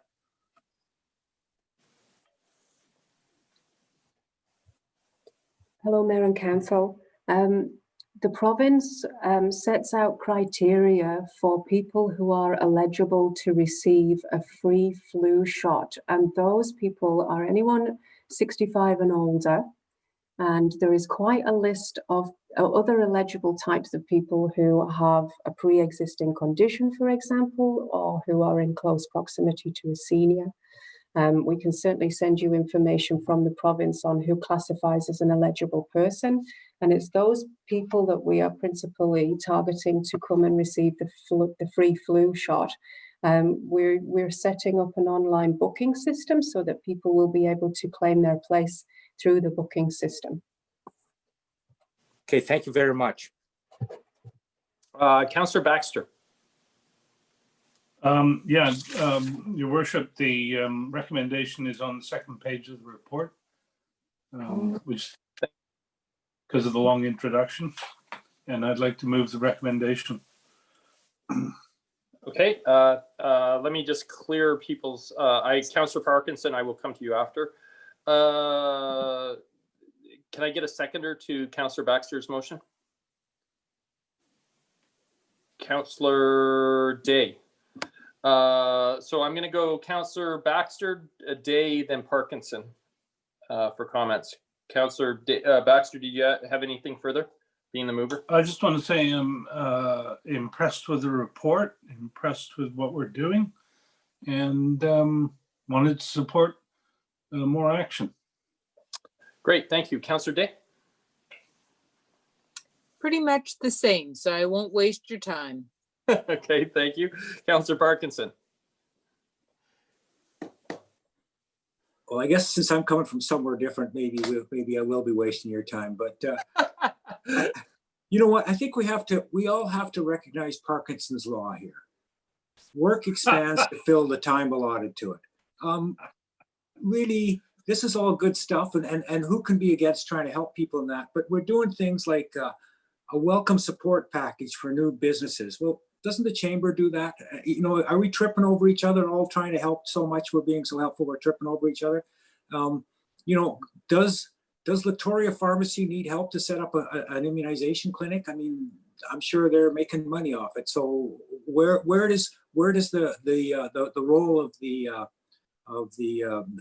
city come into that? I'm not trying to be harsh, but I'm trying to say, really, what are we doing and why? Is who critically examines this and makes sure that we're not just, you know, trying to run around, be nice and feel good all the time, and what are we accomplishing? So I think Councillor Parkinson's against doing good and feeling good. Ouch. He's just cranky because it's late.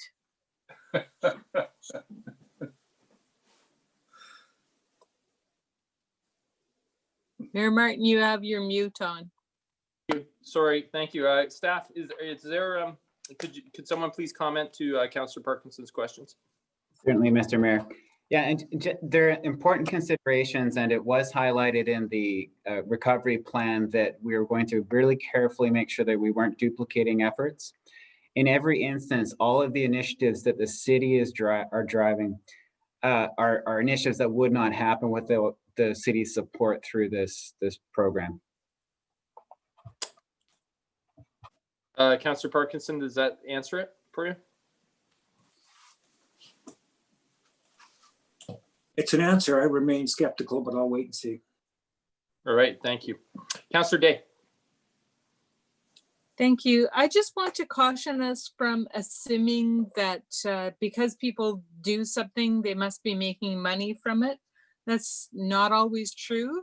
I've had some personal experience through family members with Latoria Pharmacy, and they have been for some time participating in trying to help get the word out to our seniors for vaccinations. They assisted with a clinic with IACTI and seniors in a church in Metchosin, actually, at one point in time that I visited. So I think there's considerable effort to create a relationship with the people in our community. And when we're supporting our business people who are supporting our community by doing that, I think that's all helping to establish those extra relationships, much like the neighbor program that's highlighted in the report, where it isn't necessarily exactly what we do, but that we make those connections that can make a tremendous difference to how people feel about the environment that they find themselves in. So I think this is exactly what we need to do. And we really do, like, whether COVID was the driver or not, I would still be saying that we should be reaching out to new businesses in Colwood and supporting them and hearing from them and making it easy for them to get in touch with us. So I think this is all working in the right direction and certainly worth doing. Great, thank you. I'm not seeing any other hands, so I'm going to call the question on the motion. Those in opposition, please raise your hands.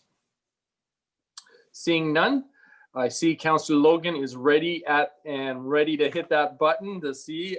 So get ready. Looking for a motion to adjourn. Wow, look at that. Councillor Logan got in there. Congratulations. All right.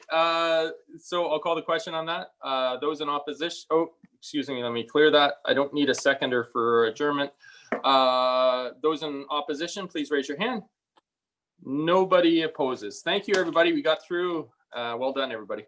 Good night. Good night, everyone. Good night.